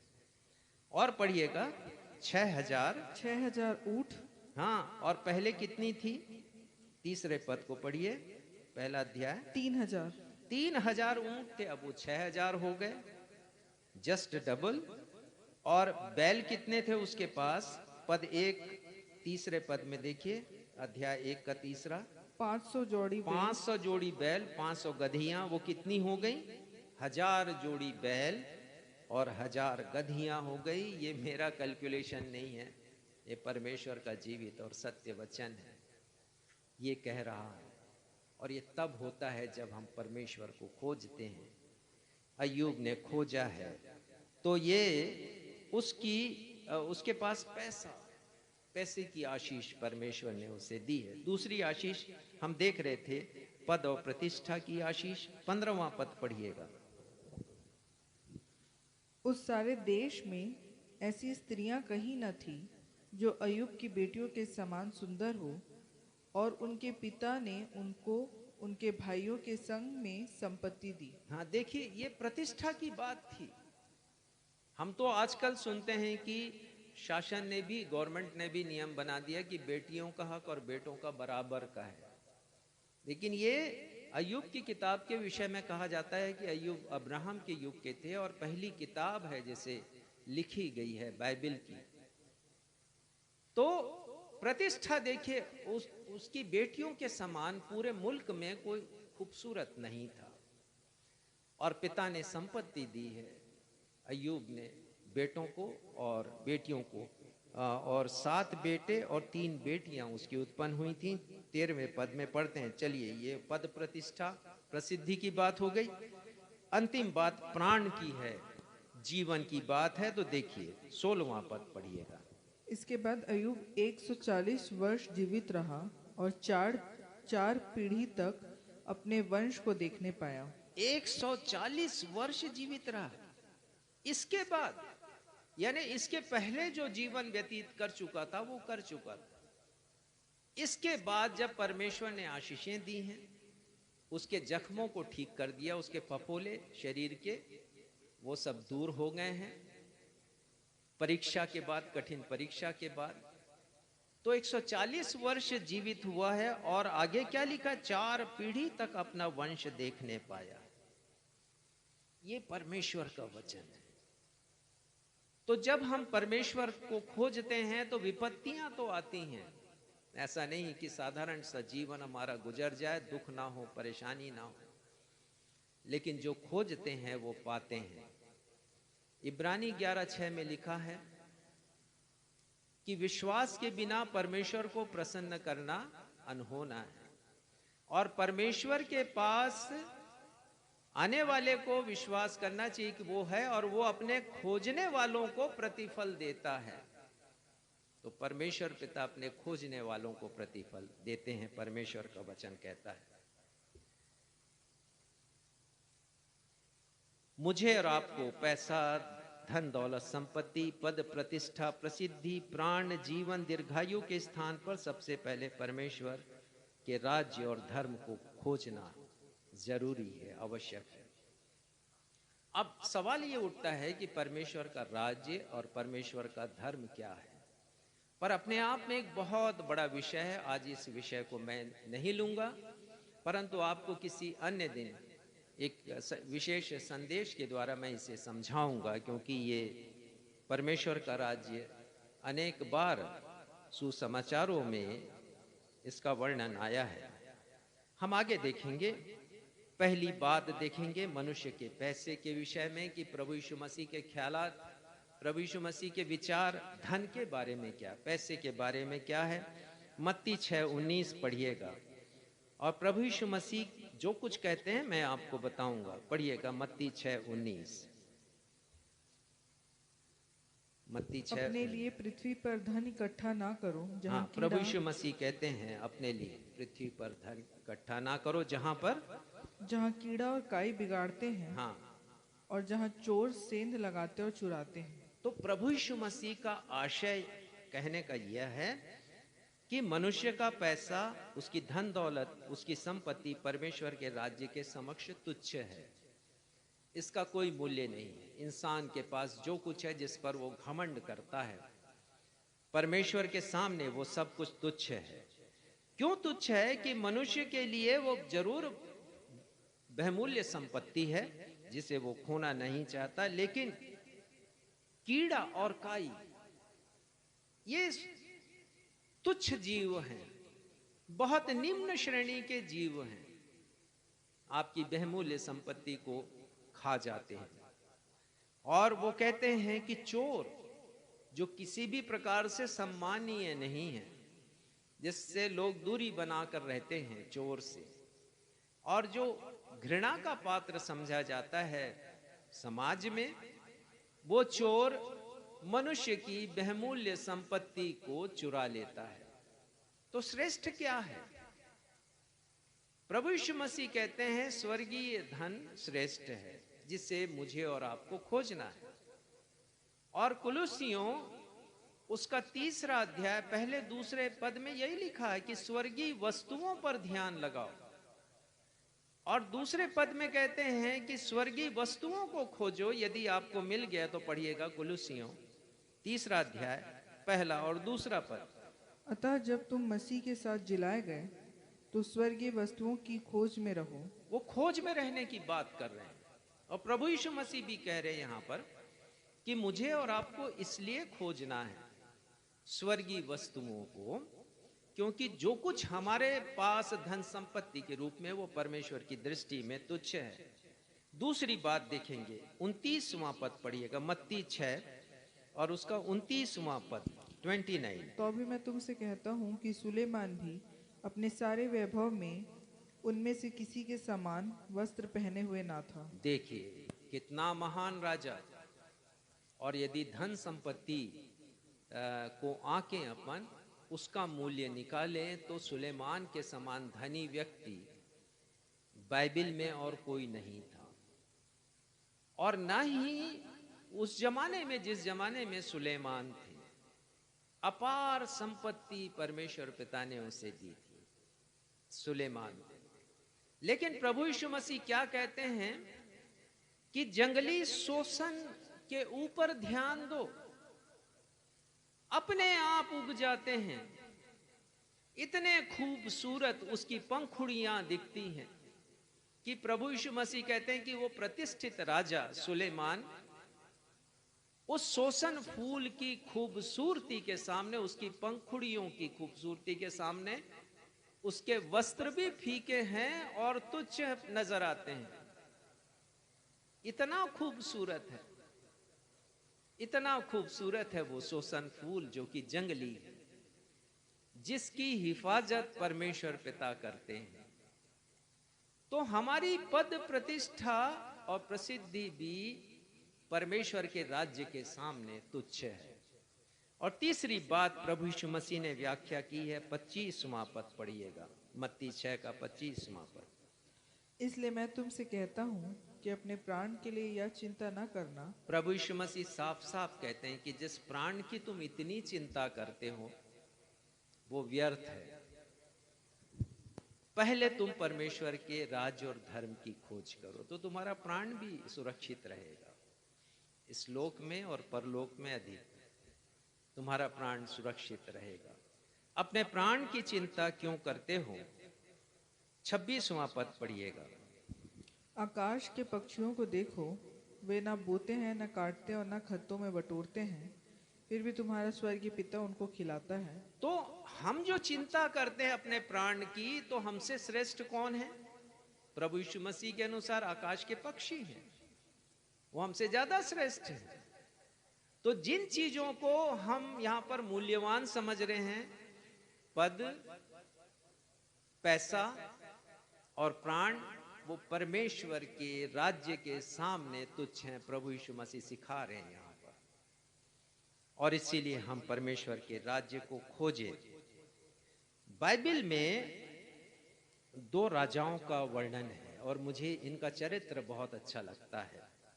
एक राजा के विषय में आज हमने पढ़ लिया, पुराने नियम की किताब 2 इतिहास 20वां अध्याय, और उसके प्रथम कुछ पदों को आज हमने पढ़ा है और उस राजा के विषय में जाना है। उस राजा का नाम है यहोशापात। और हमने पढ़ा कि 3 देशों की सेनाओं ने और वो सेना संख्या में कम नहीं रही होंगी। मैं तो हजारों भी नहीं कहूंगा, लाखों की तादाद में वो सेना है। और उसके राज्य की सीमा के पास वो पहुंच गई हैं। वो सेना 3 देशों की सेना, मोआबियों, अमोनियों और मूनियों की सेना है। और जब उसे भेदिए ने आकर बताया है कि 3 देशों की सेना तो आक्रमण करने आ रही है, तो लिखा है कि राजा डर गया। 3रा पद पढ़िएगा, 20वें अध्याय का 2 इतिहास, 20वां अध्याय 3रा पद। तब यहोशापात डर गया और यहोवा की खोज में लग गया। ये कितनी अच्छी बात है कि जिस राजा को अपने प्राण का भय सता रहा है, जिस राजा को अपने पद का भय सता रहा है, और जिस राजा को अपनी धन संपत्ति पैसे की चिंता हो रही है और वो भयभीत है, वो राजा परमेश्वर को खोजने लग गया है। हमारे लिए कितनी सीखने की बात है। हम भी जीवन में बहुत सी बातों के लिए भयभीत हो जाते हैं, डर जाते हैं, पर आवश्यक है कि हम परमेश्वर को खोजें। ये राजा खोज रहा है, ये असली बात है, ये असली घटना है, ये परमेश्वर के वचन में वर्णित घटना है, कपोल कल्पित बात नहीं है। और वो राजा जब परमेश्वर की खोज में लग गया, परमेश्वर ने उसकी प्रार्थना को सुना है। आगे पढ़िएगा, ये भी बहुत रोचक विवरण है 20वां अध्याय। आप बहुत ही आनंदित हो जाएंगे, आशीषित होंगे इस अध्याय को पढ़ेंगे। और इस अध्याय के अंत में हम पढ़ते हैं कि राजा यहोशापात विजयी हुआ है। थोड़ी सी सेना है उसके पास और रणक्षेत्र में इतनी कुशल भी नहीं है, उसके पास युद्धास्त्र भी इतने नहीं है, लेकिन परमेश्वर खड़ा है उसके लिए। और वो और उसके साथ सारी जनता, सारे लोग उसके राज्य में जो डर से भरे हुए हैं। देखिए अंत कितना सुहाना हुआ है जब उसने परमेश्वर को खोजा है। लिखा है कि वो लोग गीत गाने लगे हैं, परमेश्वर का जय जयकार करने लगे हैं, क्योंकि उन्हें विजय हासिल हुई। ये है बाइबल के परमेश्वर को खोजने का प्रतिफल। एक और राजा के बारे में पढ़ेंगे हम, 2 इतिहास उसका 34वां अध्याय। और यहाँ पर जिसका जीवन चरित्र लिखा हुआ है, उसने मुझे भी व्यक्तिगत जीवन में बहुत प्रभावित किया है। और इस राजा का नाम है योशिया। और यदि आप पढ़ेंगे, यदि इसे गहराई से पढ़ेंगे, तो आपको पता चलेगा कि 8 वर्ष का जब यह हुआ, 8 इयर्स का, उसके पिता की मृत्यु हो गई। और यहूदा देश की सेना ने उसे राज सिंहासन पर नियुक्त किया है, और वो अपने राज सिंहासन पर बैठा है और राज्य करने लगा है। और उसके बारे में एक बड़ी अच्छी बात लिखी है, 3रे पद को पढ़िएगा।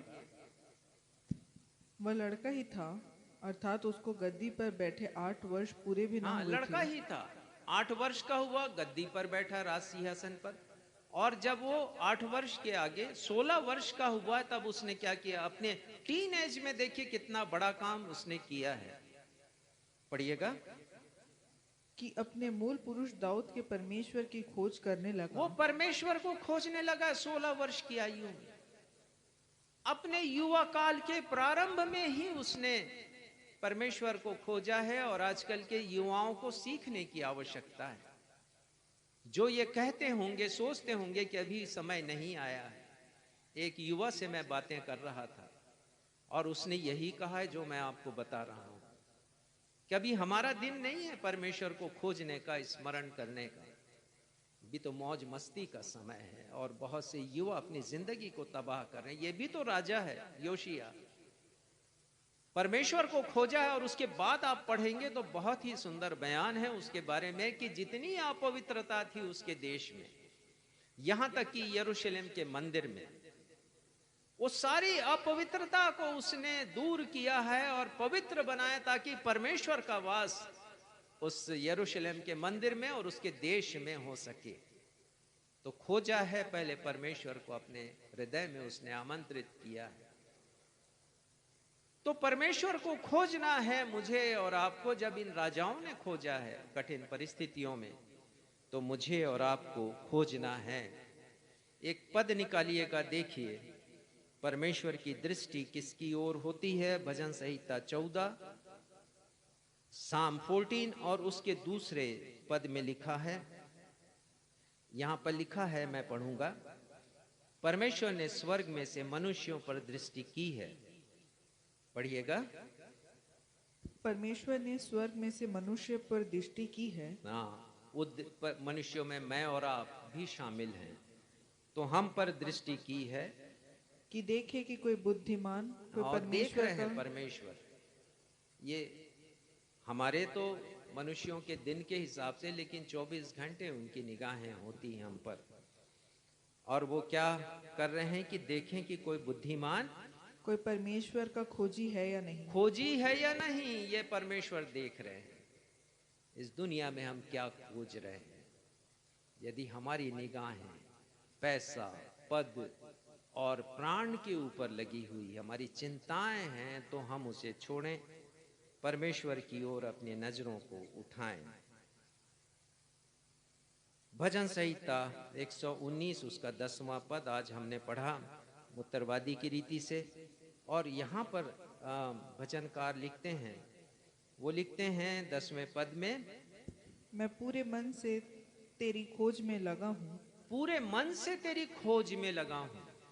पूरे मन से तेरी खोज में लगा हूँ, वो कहते हैं पूरे मन से।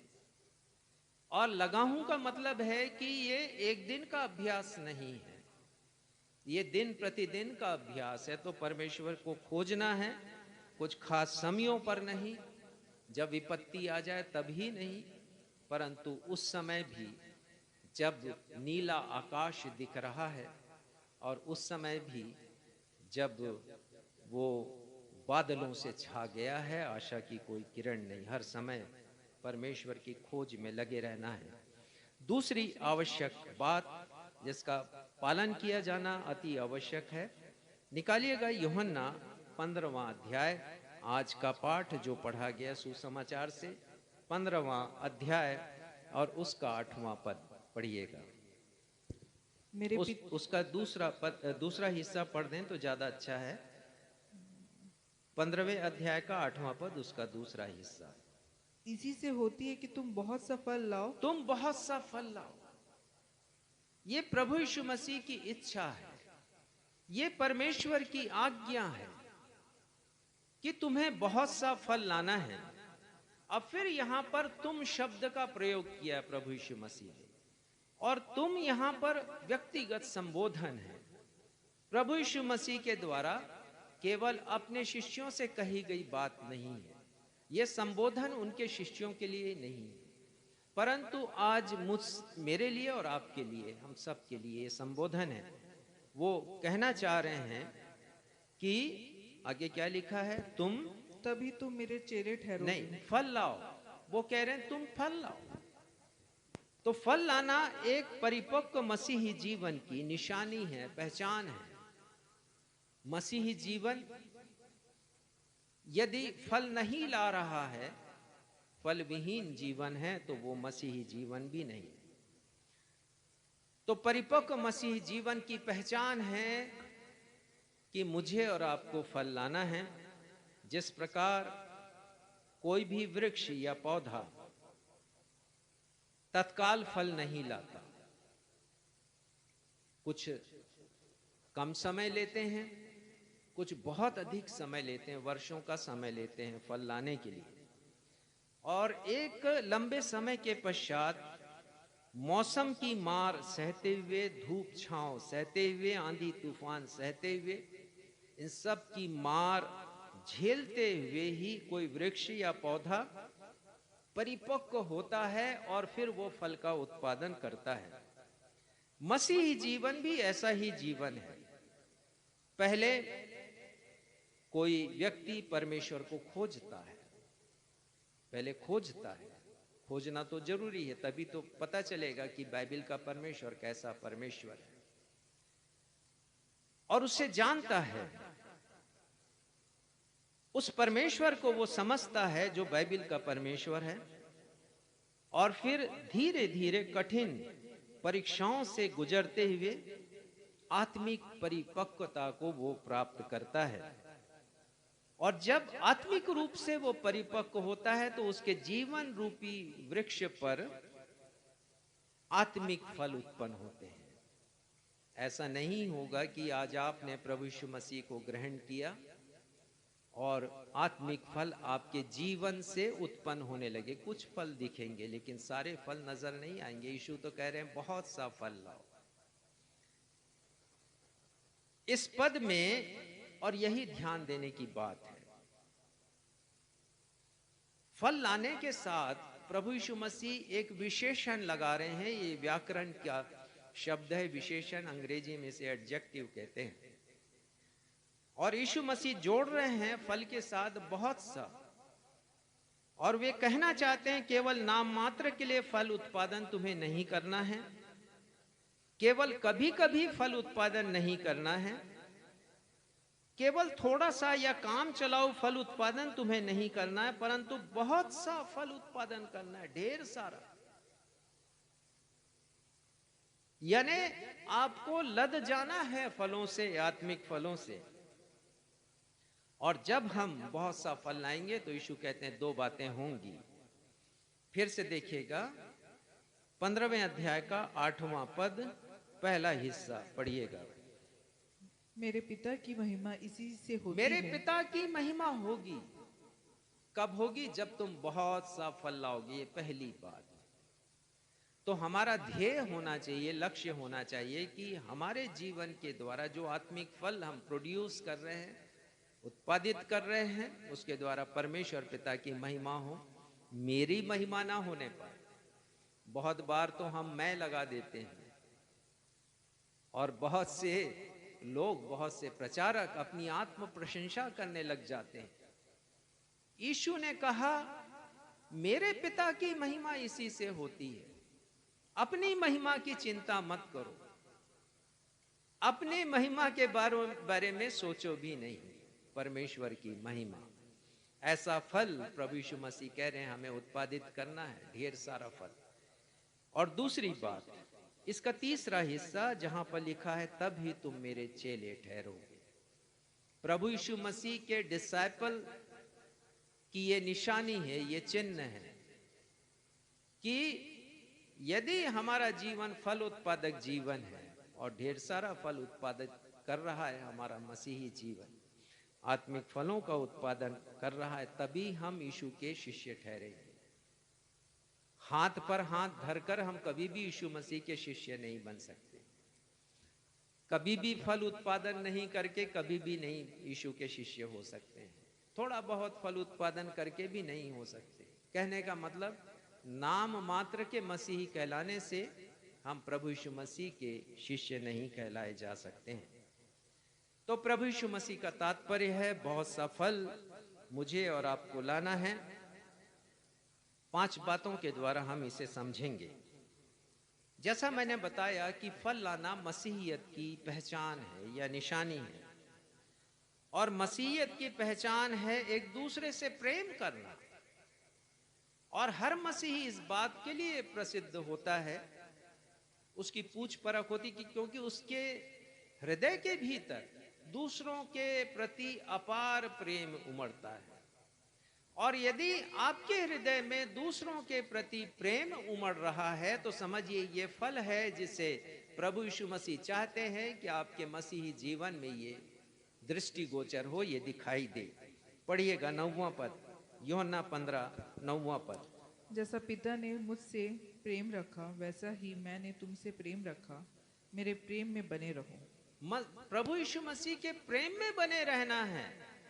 और वो कह रहे हैं कि पिता ने मुझसे प्रेम रखा और मैंने पिता से प्रेम रखा और साथ ही तुमसे भी प्रेम रखा है। और ये बहुत बड़ी बात प्रभु यीशु मसीह यहाँ पर कह रहे हैं, क्योंकि मैं बताना चाहता हूँ आपको कि यूहन्ना का 13वां अध्याय, 14वां अध्याय और 15वां अध्याय, प्रभु यीशु मसीह ने इन अध्यायों में जो कुछ कहा है वो खाने की मेज पर कहा है, जब वो उपरौठी कोठरी में फसह का पर्व मनाने के लिए शिष्यों के साथ उपस्थित थे। केवल अंतिम भोज नहीं किया है, केवल प्रभु भोज की स्थापना उन्होंने नहीं की। 13 अध्याय, 14 अध्याय, 15 अध्याय जब भी पढ़ें तो ध्यान रखें उस मेज पर से प्रभु यीशु मसीह के द्वारा कहे गए उपदेश हैं। तो प्रभु यीशु मसीह कह रहे हैं मैंने तुमसे प्रेम रखा है, और जब वो कह रहे हैं मैंने तुमसे प्रेम रखा, तो उसमें कौन है? उसमें यहूदा इस्करियोती भी है, जिसने प्रभु यीशु मसीह को बेचा है, विश्वासघात किया है। उसमें पतरस भी है जिसने झूठ बोला है और यीशु का इंकार एक नहीं 3 बार किया है। उसमें वो शेष 10 शिष्य भी शामिल हैं कि जब यीशु मसीह को गतसमनी बाग में पकड़ा गया है और उन्हें घूंसे मारे गए हैं, तो ये सब 10 शिष्य यीशु को छोड़कर भाग गए हैं। और यीशु कह रहे हैं मैंने तुमसे प्रेम रखा है। और ये फल हमारे जीवन में दिखाई देना चाहिए। ये पहली बात है जिसे प्रभु यीशु मसीह चाहते हैं। लेकिन हम तो वरदान पाना चाहते हैं। प्रेम का प्रदर्शन होता कहाँ है? 9 वरदान हैं। आश्चर्य कर्मों को करना चाहते हैं, फल लाना हम नहीं चाहते। और इसीलिए प्रभु यीशु मसीह ने कहा कि आश्चर्य कर्म करते रहो तुम, वो दिन आएगा न्याय का दिन, मैं कह दूंगा मैं तुम्हें जानता नहीं, क्योंकि तुम फल लेकर के नहीं आए। देखिए, सबसे बड़ी चाहत हमारी प्रेम की होना चाहिए। ये मेरे अल्फाज नहीं हैं, ये संत पौलुस के अल्फाज हैं। और उन्होंने कहा है 1 कुरिन्थियों 12 अध्याय के अंतिम पद में 31 पद में, 1 कुरिन्थियों 12 अध्याय 31 पद, और वहां लिखा है, जो हमारे मतलब की बात है वो मैं पढ़ूंगा। परंतु मैं तुम्हें एक और भी सबसे उत्तम मार्ग बताता हूं। 12वां अध्याय 9 वरदानों के लिए जाना जाता है, 1 कुरिन्थियों का 12वां अध्याय। और उनके कहने का मतलब है जरूर तुम 9 वरदानों की धुन में रहो, लेकिन मेरे हृदय की जो अभिलाषा है, जिस वरदान को मैं और भी ज्यादा पाना चाहता हूं, उसके बारे में तुम्हें बताना चाहता हूं। और फिर वो 13वें अध्याय पर आते हैं, 1 कुरिन्थी 13वें अध्याय में, और वहां वो प्रेम के विषय में बयान करते हैं। यदि मैं मनुष्यों और स्वर्गदूतों की बोलियां बोलूं और प्रेम ना रखूं, तो झंझनाता हुआ पीतल और खनखनाती हुई ठनठनाती हुई पीतल और झंझनाती हुई झांझ हूं। और प्रेम के बारे में उन्होंने अनेक बातें कही। तो प्रेम प्रधान है, और ये प्रधान फल है। आत्मा के फल में भी प्रमुख फल सबसे पहले जो आया वो प्रेम है, और हमारे जीवन से ये दृष्टि गोचर होना चाहिए, दिखना चाहिए। दूसरी बात, फल लाना मसीही जीवन की निशानी है। एक पद निकालिएगा, यूहन्ना 15:10 पढ़िएगा जब कहूं तब।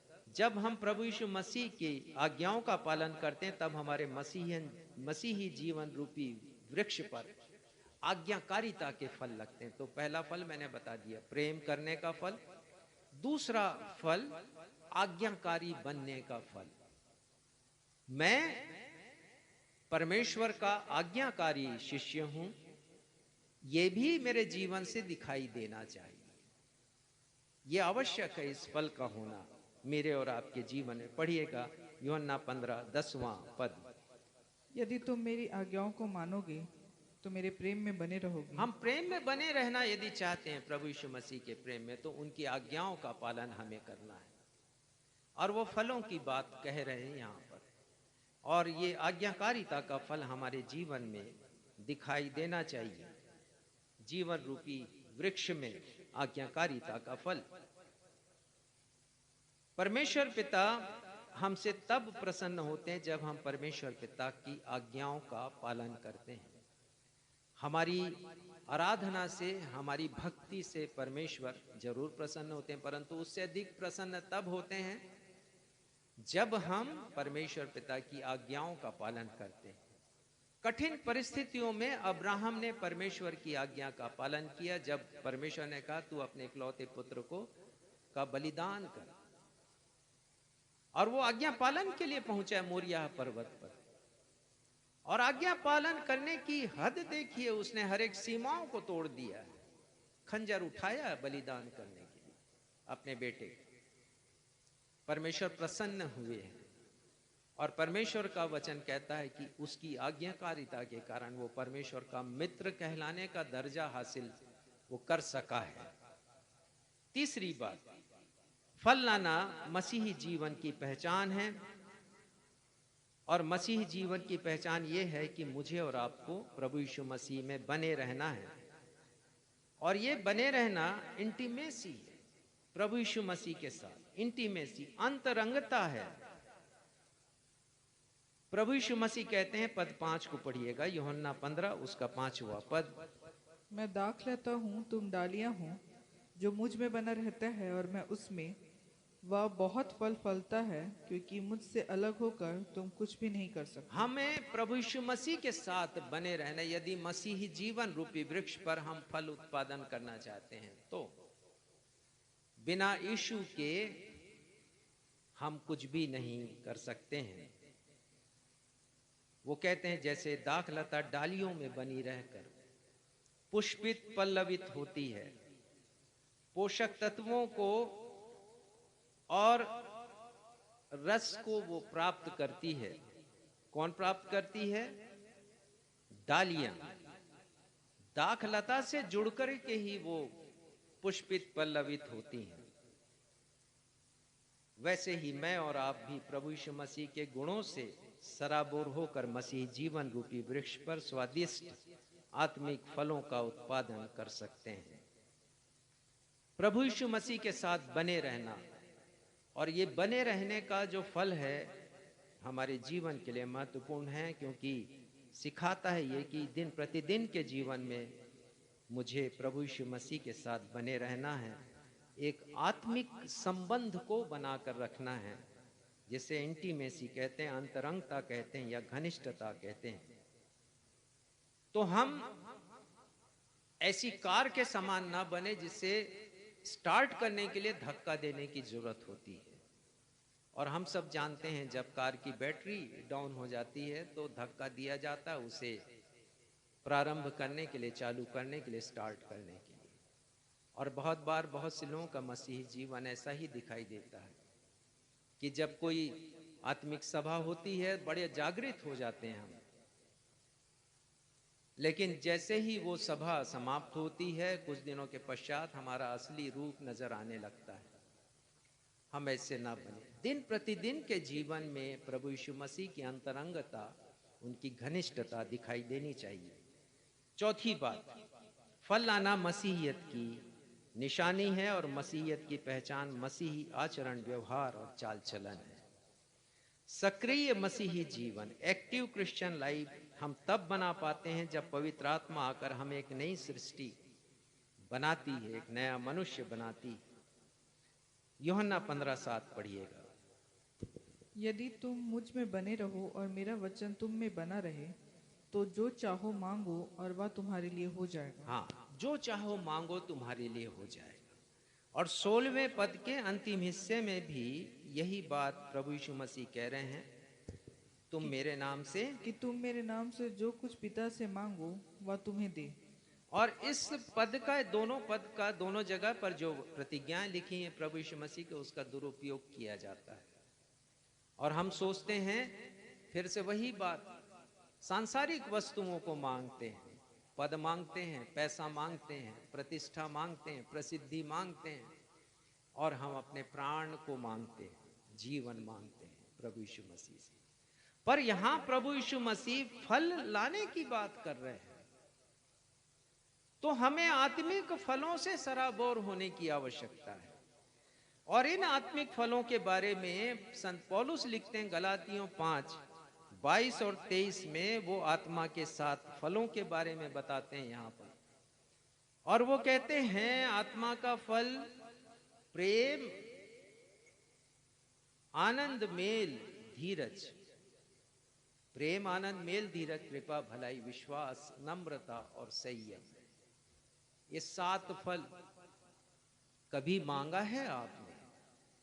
परमेश्वर पिता, ये 7 फलों से मुझे भर दीजिए। यीशु ने कहा बहुत सा फल लाना है तुम्हें। हम कहां लाते हैं, कहां मांगते हैं? जो कुछ तुम मांगोगे तुम्हारे लिए हो जाएगा, प्रभु यीशु मसीह की प्रतिज्ञा है यहाँ पर। तो हम कुछ और मांग लेते हैं, बीमारी से ठीक कर दे, ऐसा कर दे, वैसा कर दे, आदेश ही देते रहते हैं। कभी मांगिए, इन फलों को भी मांग लीजिए। जो हमारे जीवन को बनाएंगे और हमारे परलोक को भी सुधार देंगे।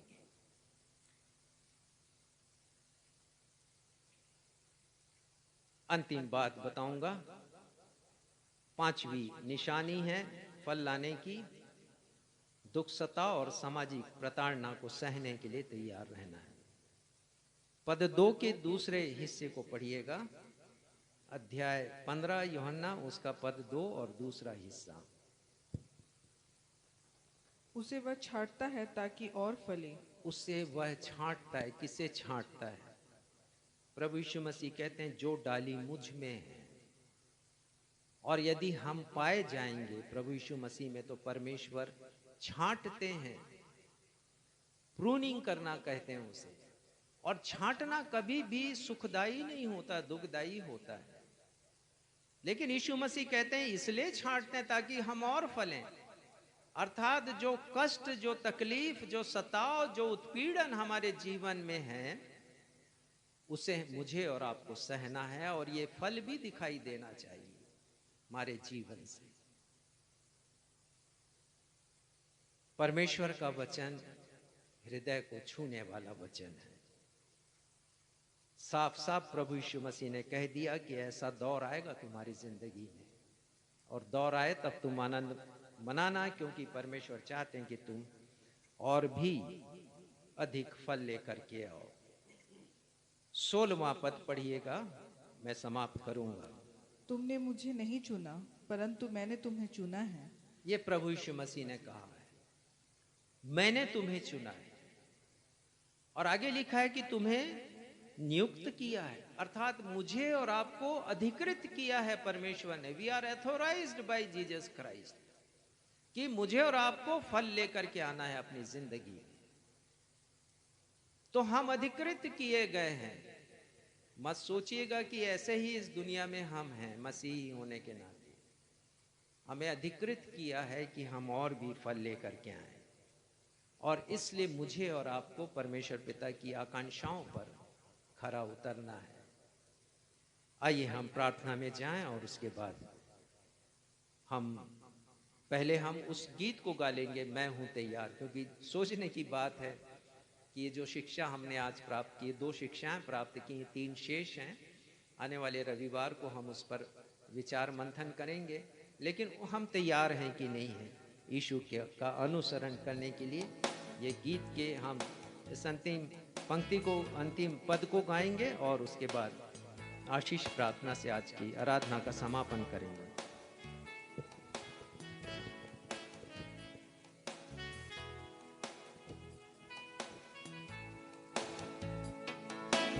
यीशु के पीछे कौन हो लेगा, जब तक पहुँचे न यर्दन किनार। सिद्ध हो विजय में पूरे निश्चय में, पहुँचेंगे तब हम यर्दन पार। मैं हूँ तैयार, अभी तैयार, यीशु के पीछे मैं हो लूँगा, यीशु के पीछे मैं हो लूँगा, अभी हूँ तैयार।